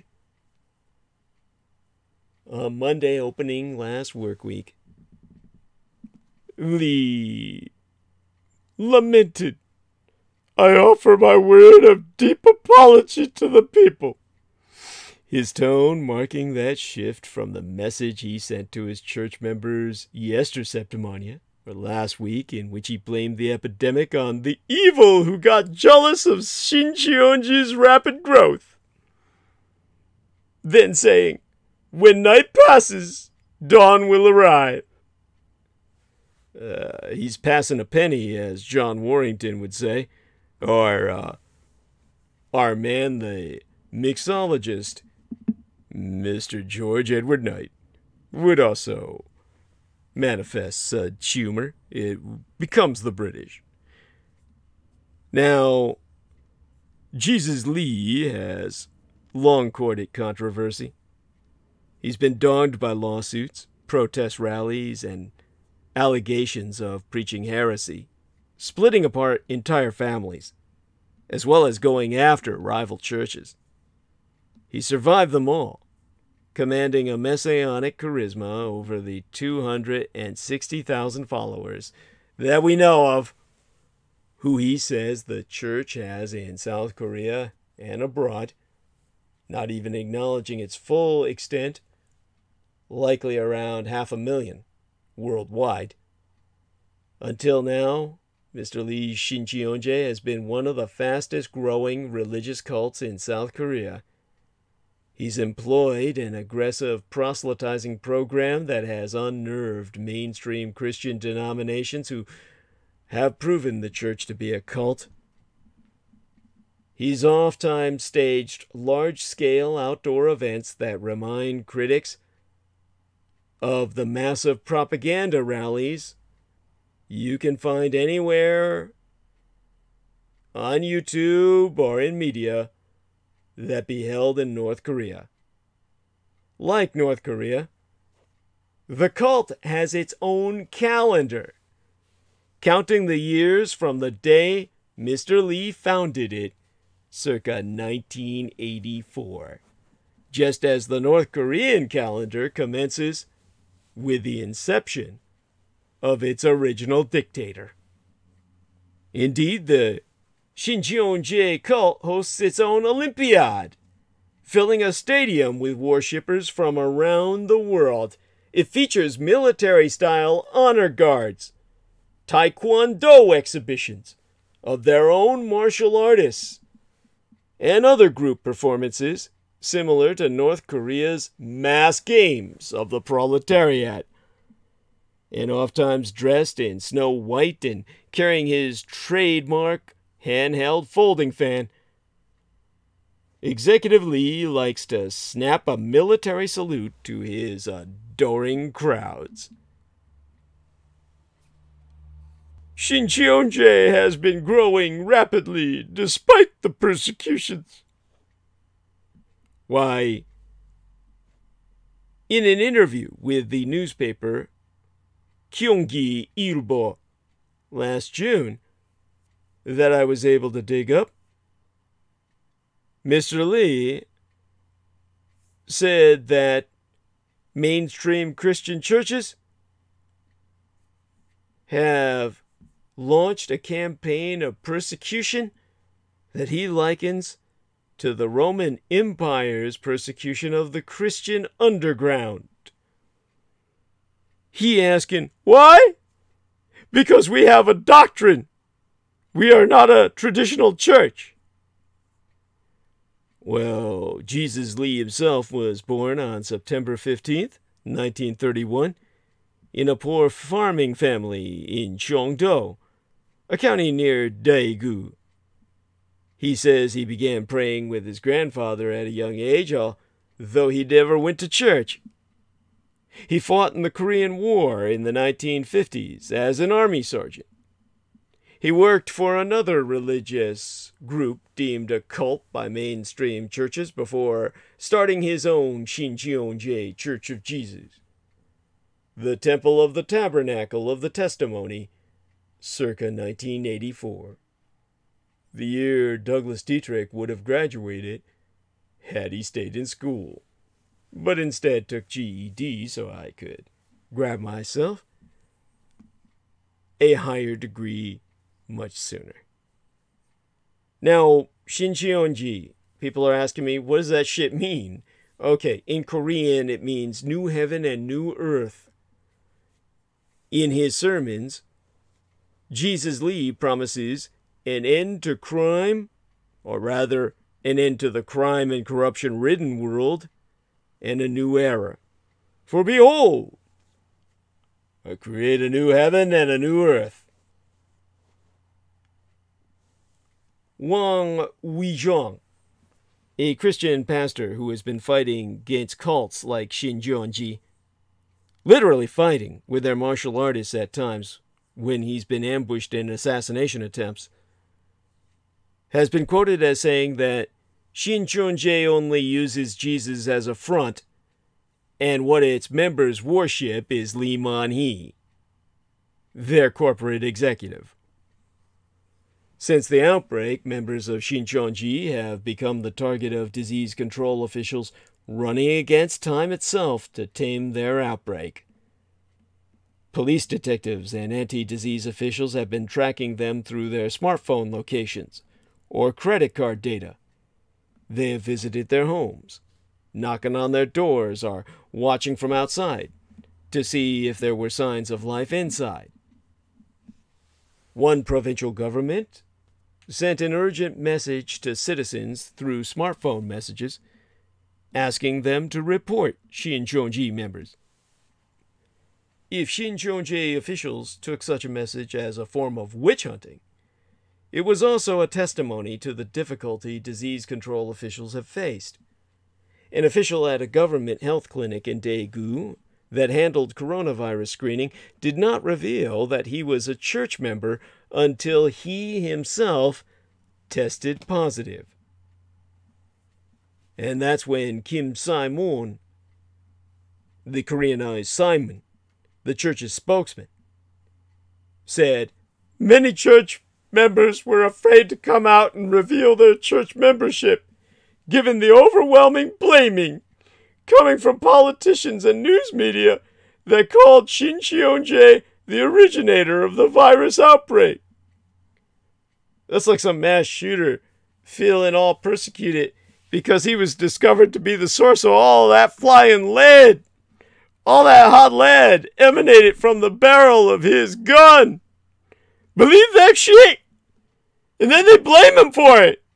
It's not me, man. It's the gun. I'm just pulling the trigger, but it's the gun.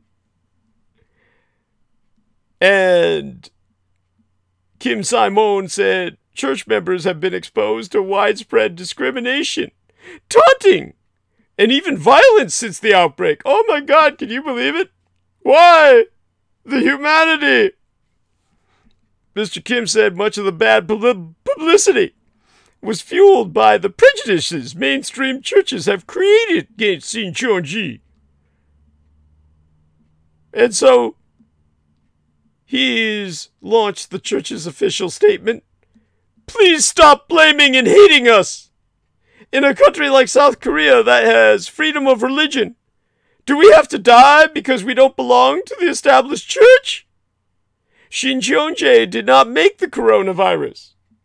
No, they just spread it. It's like, the mass shooter doesn't manufacture the gun. He just shoots it." And of course, as I said, this isn't the first time that a religious sect, not just Shincheonji, but any religious sect, shunned by mainstream churches, has been connected to a national crisis in South Korea. After an overloaded ferry sank, circa 2014, killing more than 300 people, South Koreans were shocked to learn that the ferry company involved was controlled by a religious leader, oftentimes condemned as heretical as Mr. Lee. Now, I'm trying to remember whether that 2014 Ferry sinking was the one in which all those students died on. And that was just, in South Korea, that was unbelievable. It was so heartless that yes, it involved 2 teachers. 4 students remain missing, I believe. It's the Sewol ferry disaster, the sinking of the MV Sewol. It occurred on April 16th, 2014. Yeah. Out of 476 passengers and crew, 304 died in that disaster, most notably around 250 students from Dongwon High School in Ansan City. Of the approximately 172 survivors, more than half were rescued by fishing boats and other commercial vessels that arrived at the scene approximately 40 minutes before the Korea Coast Guard. And the sinking of the MV Sewol resulted in widespread social and political reaction within South Korea. Many criticized the actions of the captain, who abandoned the children, along with all the crew abandoning all the students. They, well, also criticized were the ferry operator and the regulators who oversaw its operations, along with the administration of President Park Geun-hye for its disaster response, including the poor showing of the Coast Guard, which almost didn't show up at all, and all the attempts thereafter to downplay governmental culpability. Why, on May 15th of 2014, the captain and 3 crew members were charged with murder, mass murder, while the other 11 members of the crew were indicted for abandoning ship. And an arrest warrant was also issued for Yoo Byung-yoon, the owner of the Chonghae-jin Marine, which operated Sewol, but he could not be found, despite a nationwide manhunt. On the 22nd of July, circa 2014, that same year, police revealed that they had established that a dead man found in a field 415 kilometers south of Seoul, the capital itself, was Yoo Byung-yoon. Whether it was murder or suicide, I've never found out. But if you watch the video of those students dying in the ship, they all had their cell phones on. They were all ordered to stay aboard. They were ordered, stay here. The Coast Guard's coming for you. And the crew, who were all members of a religious cult, along with the captain, saved themselves. Why? Because this was a mass human sacrifice. That's why the shippers had loaded twice the legal limit of cargo on its deck.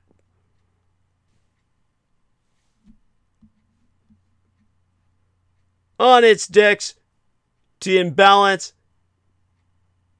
the entire ship. Now,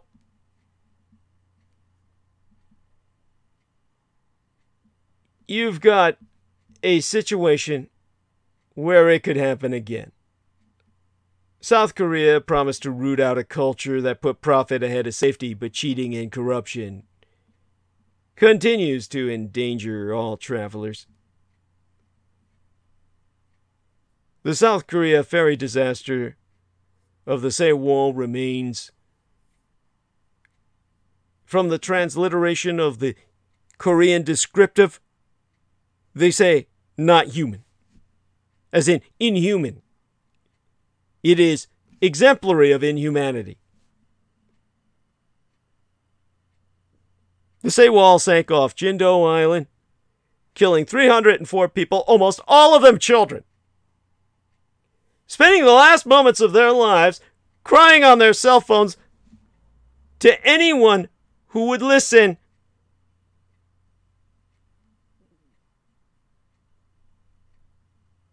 In a mass human sacrifice by a goddamn cult.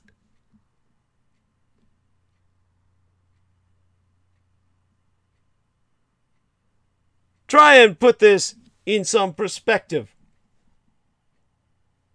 from what I've been dealing with my entire fucking life. Think about how I've been warning you of the future when everything stabilizes and our American Civil War, which be coming, finally be brought to an end. In the world that will emerge thereafter, in a parallel to the Cold War, which overcame the world after 1945, our chronic struggle across all nations of the world will be that against the cults. Many of these cults, in one way or another, connected to the cult of the kings of Edom. Remember that South Korea is still an United States military-occupied nation.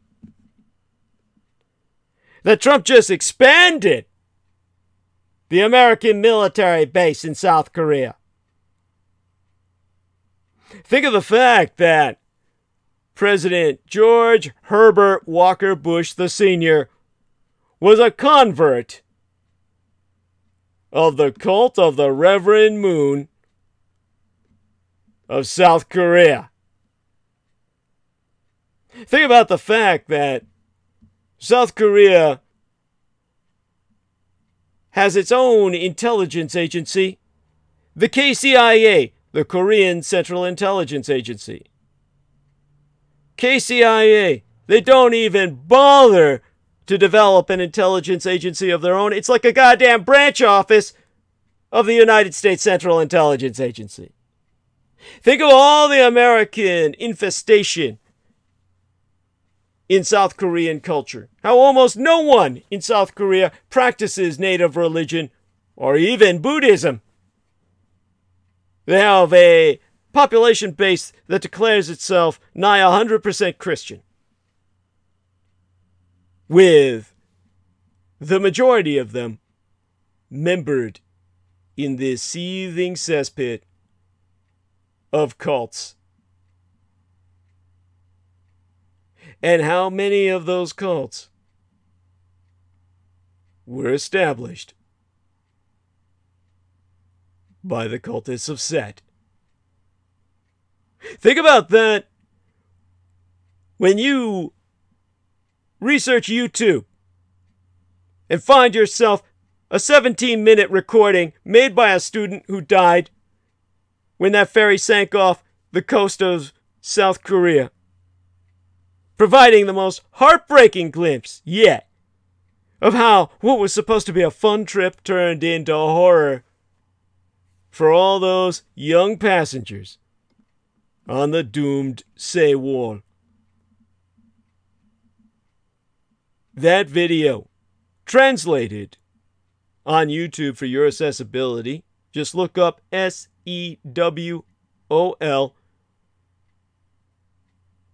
Put in the name of the student, Park Soo-yeon. Park, P-A-R-K, Soo, S-U, Yeon, H-Y-E-O-N. That video, which should be on YouTube, was found on the phone of the 17-year-old student when rescuers recovered his body.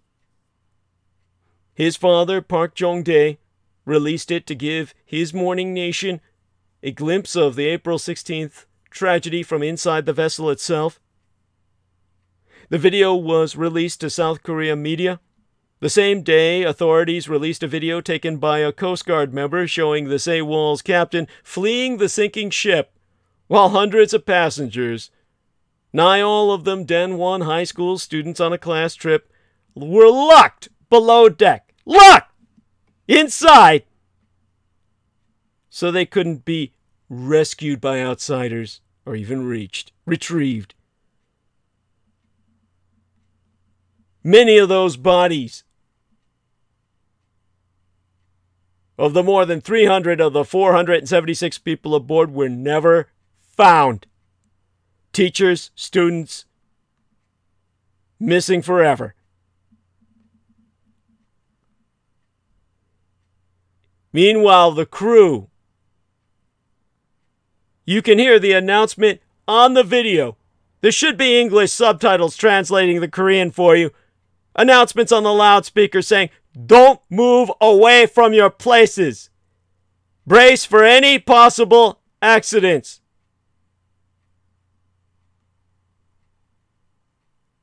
And you hear one kid joking, "Am I going to die?" And another one says, "It's not a time to laugh. We're in a real situation."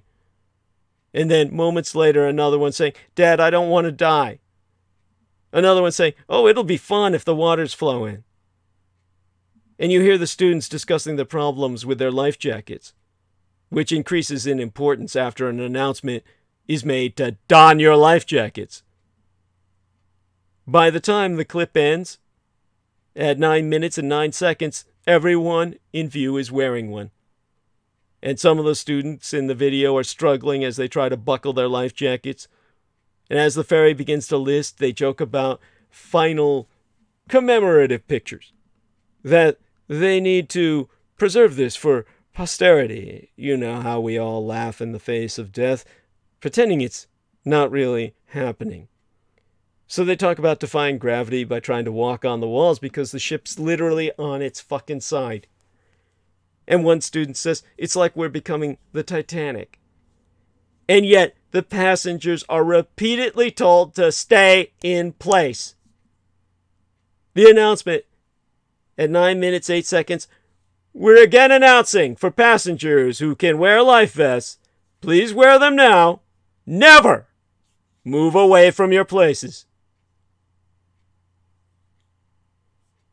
And Captain Lee Jun-seok, later an admitted cultist, an Edomite, asserted he delayed having passengers evacuate the ship because of worries of sending them into the cold waters and fast currents before rescuers arrived. He claimed he ultimately ordered an evacuation, but there was no evidence that that order was ever announced to passengers, only to his crew.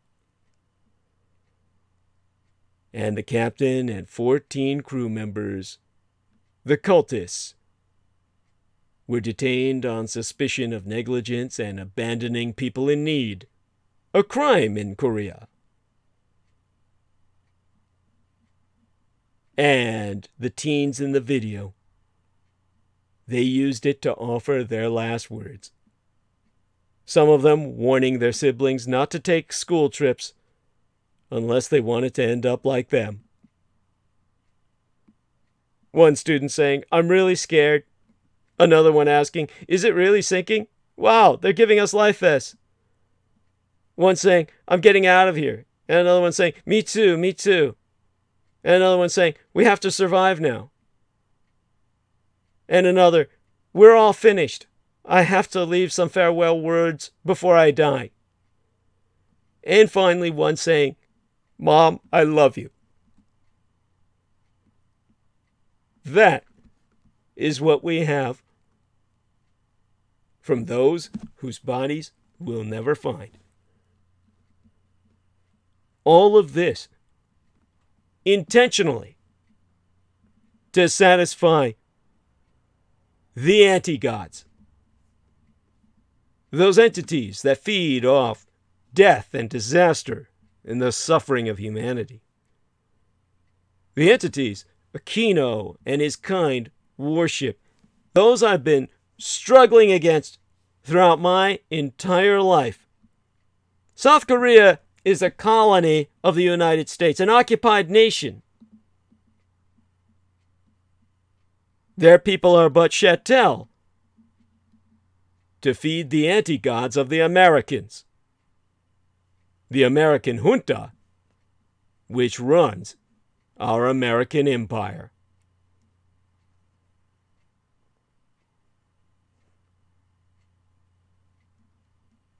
And here you have on Monday, opening last work week,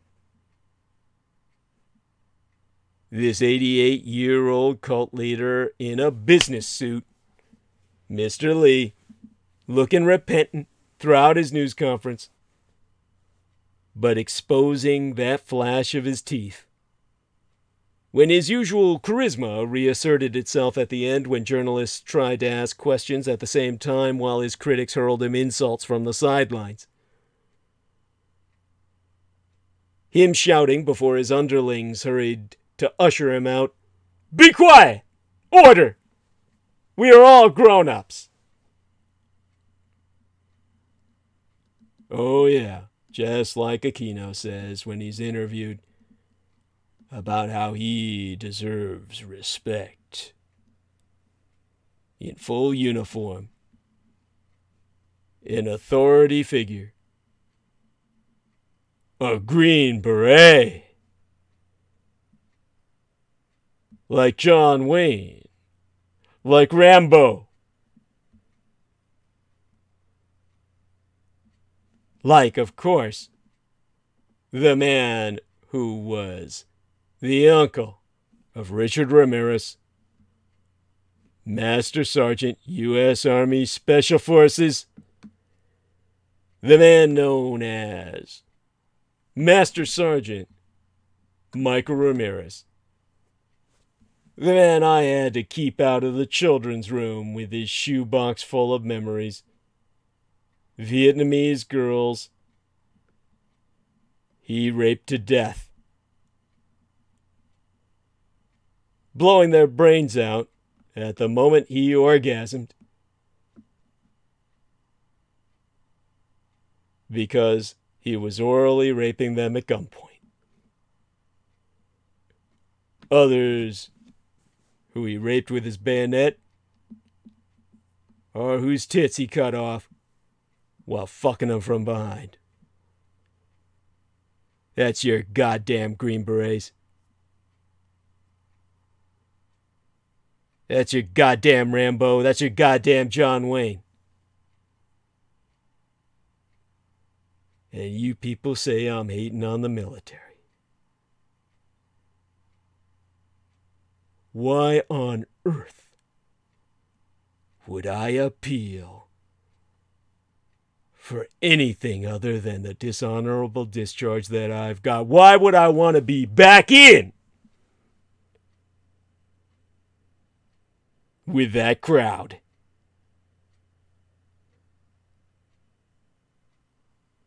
Why would I want to be treated in the same Veterans Administration as the rest of these pieces of shit?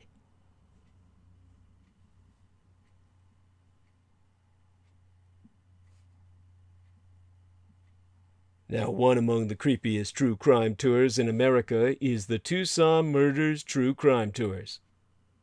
The Tucson Murders True Crime Tours provide us historic crime investigation into forgotten lost crimes in Tucson, Arizona. These small private tours are hosted by the Mr. Ben Baron Astenius, a true crime researcher and enthusiast who will personally take us to real historic crime locations related to these crimes in Tucson. Relive these events and hear the untold stories behind the stories. The Baron Ben specializes in the seemingly ever-developing case of the late serial rape killer Charles Howard Smitty Schmid Jr., alias the Pied Piper of Tucson, an aftermath tour. See theunfinishedman.com for little bits of excisions from his book, clips from the film documentaries he's been working on. But other cases, such as the strange case of Morris Brady, the Dr. George Marvin Tejardine case, and the Red Rapist, are also within his repertoire, as in fact are all the crimes that shocked the Southwest throughout the 1960s, the very decade I myself entered this vale of tears. These devastating crimes stained a city so deeply they may never be removed. For tour information, contact the TucsonMurders.com. Tucson is spelled Tucson, Tucson, put the word "the" in front of it.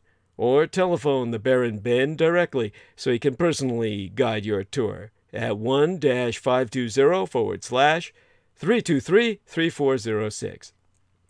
Once again, that's 1520-323-3406. Now, let me see if I've got the energy to continue through the night.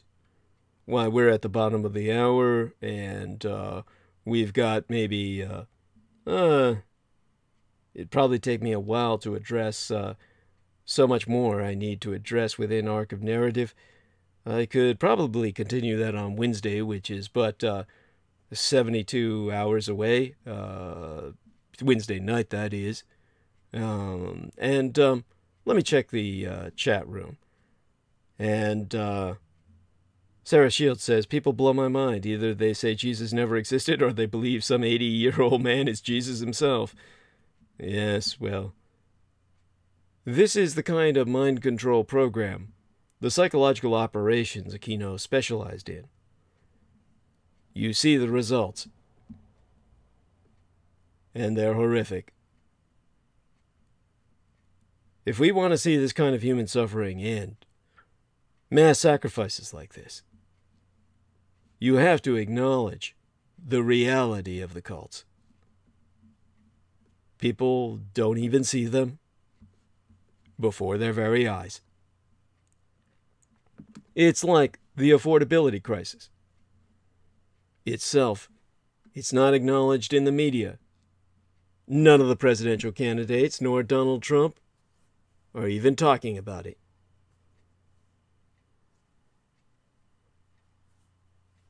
And now, we have a situation in which we may yet see the worst.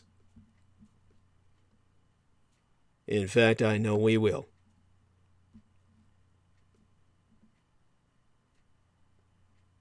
Let me see if I've got the energy for this tonight, or whether I should close off. Wanted to cover, of course, the market, and thereafter, of course, go into the economic response, or the policy responses that Trump is trying to enforce. I think that can wait till Wednesday night. It's getting on to midnight. I'll do the final solicitation. And that could close us as we transition into the next day here on Pacific Daylight Time. Funny enough, my medical cosmetologist and I both, neither of us, had any idea that daylight savings time had kicked in. You know, and both of us are pretty online. We're both pretty media saturated. Yet both of us missed the fact that we were supposed to spring forward and turn our clocks ahead and lose an hour's sleep. We were actually scheduled to rendezvous today. It all worked out for the best. I wound up going to the salon, getting myself some exercise. She called me to let me know, oh my God, I just woke up and my phones are on a different time from all my wall clocks and all my, and I says, yeah, it was the same here. I said, no worries. So, we'll be seeing each other again soon enough. No point in giving the date out. I get weirdos who lurk in the neighborhood who try and, ambush me. So far, nothing too, how would I say it, security breaching. But no need to encourage it. All right then. I'm glad that I was able to get back on. Obviously, rather worn with the leaping forward. Gonna see if I get anybody encouraging me to try and continue, though I'm not quite sure I would go on with that. The number of people watching now. Let me take a look in the live dashboard again. Healthy number. We're doing good. But I will say to them goodnight with my final solicitation. And, let me just dig that up, pull it up on screen. And, there we are. It's been a struggle. Had to get back online after I was knocked offline talking about the American affordability crisis of all things. That just goes to show you how important that subject is. That'll bring us back to the economy subject on Wednesday night. I think they find that just as threatening as anything I expose about the military, the occult, or politics. Well, fuck, everything I expose is threatening. That's my struggle. And Mein Kampf, my struggle be thine own.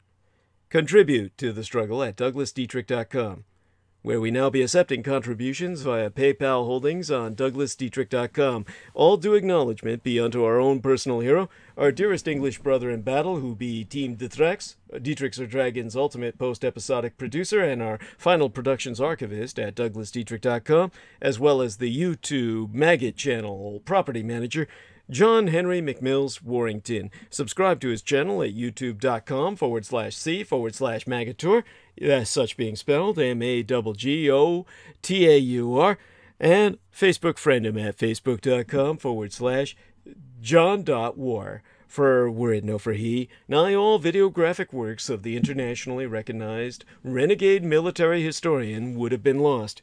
And now you, too, can do your part to help in the fight against total annihilation and cultural genocide by erasure of all records that the military has so specialized in with its hellfire incinerators. Spread the word about Douglas Dietrich, that he, the biological son of Adolphus Jacob Hitler, who used ovens for different reasons, that I be alive and well and resident in the city and county of San Francisco. Find out more about me at DouglasDietrich.com/2019/05/08/Douglas Dietrich, son of Adolf Hitler, fighting against white supremacist neo-Nazis.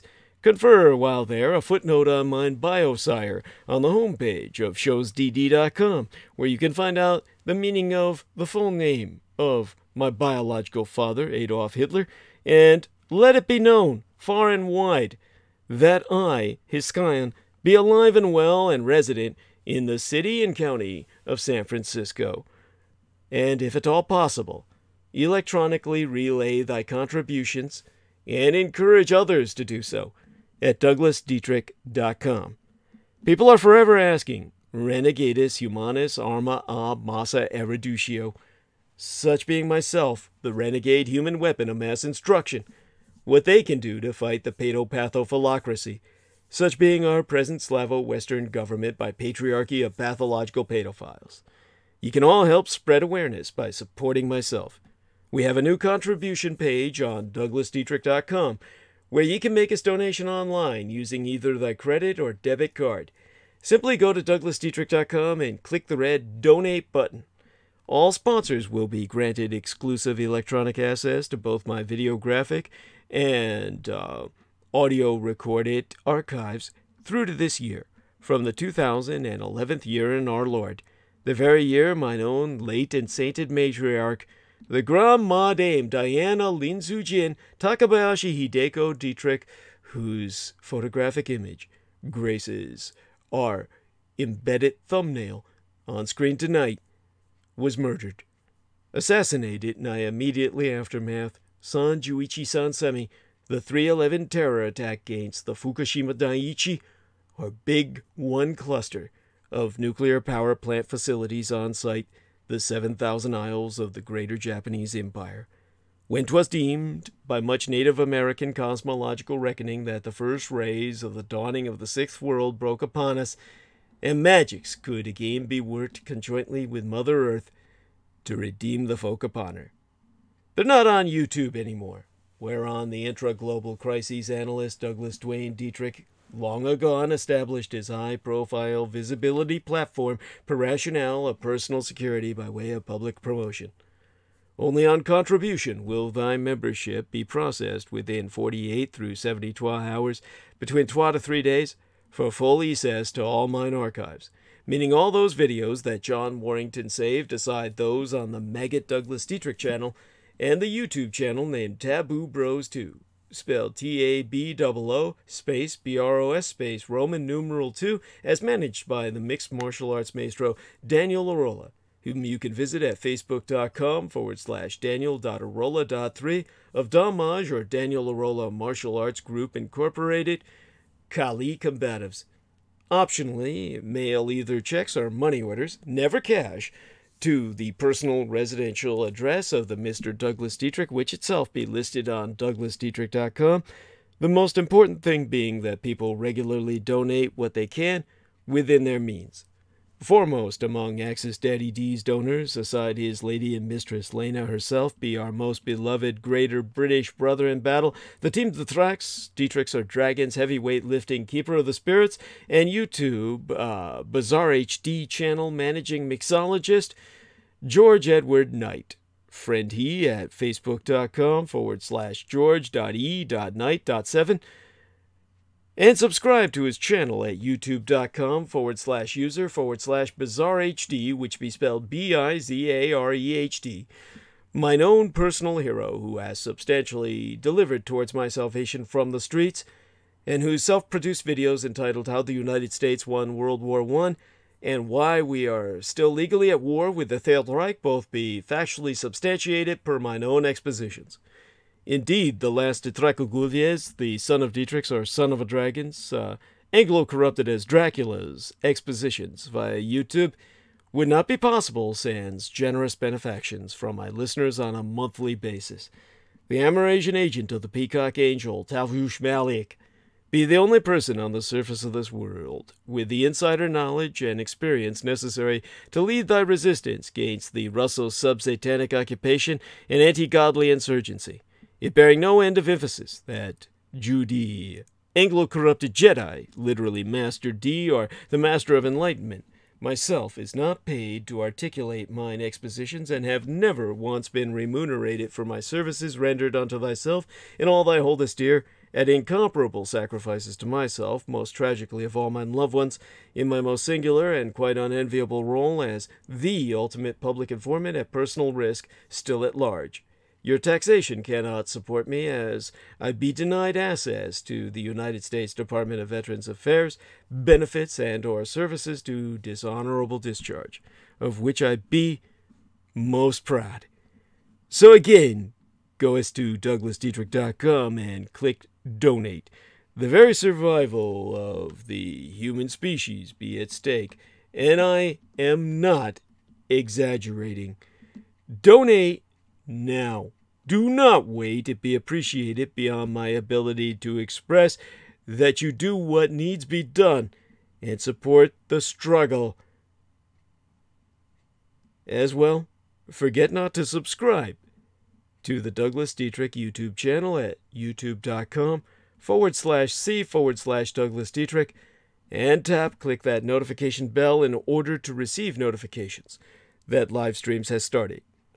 Finally, and above all else, visit awakewithinthedreamproductions.com to emphasize that Douglas Dietrich referenced thyself to purchase thy ticket to rendezvous face-to-face with Javel, or the Devil Angel himself, as he delivers his live and personal headline presentation as one of 3 keynote speakers for the Living Truth Summit on site, the Sacred Mount Shasta, this pending June 18th through the 22nd, Anno Domini, or 2020, Common Era. To reemphasize, purchase tickets to the Living Truth Summit 2020 at awakewithinthedreamproductions.com/tickets. Emphasize that Douglas Dietrich referred thyself to purchase thy ticket to review his live and personal headline presentation to be delivered as one of 3 keynote speakers for the Living Truth Summit on site, the Sacred Mount Shasta, this pending June 18th through the 22nd in the 2020th year of our Lord, this Common Era. Subscribe to the Douglas Dietrich YouTube channel at youtube.com/c/Douglas Dietrich, tuning in every Sunday and Wednesday night at 8 p.m. Eastern Daylight Time and 5 p.m. Pacific Daylight Time, while tapping and clicking that notification bell in order to receive notifications that live streams has started. Subscribe and donate at douglasdietrich.com. All sponsors will be granted exclusive access to the online archives, including all video and MP3 recordings of Douglas Dietrich from 2011 through to the present. Well, we turned in a good 7 hours, I believe. 5 to 6, 6 to 7, 7 to 8, 8 to 9, 9 to 10, 10 to 11. Yeah, 11 to 12. I spent half an hour getting back online after we were knocked off. And Sarah Shields says, John Warrington is awesomely eccentric and hilarious. So he be, lass. So he be. Okay. Definitely appreciate those who were with us tonight. God bless you all. And to all a good night. Join us on Wednesday for continuity of this arc of narrative with incoming current events. Hopefully not too many in development to throw us into yet another crisis to compound where we be at now, which be critical enough in all its omissions from the open public narrative.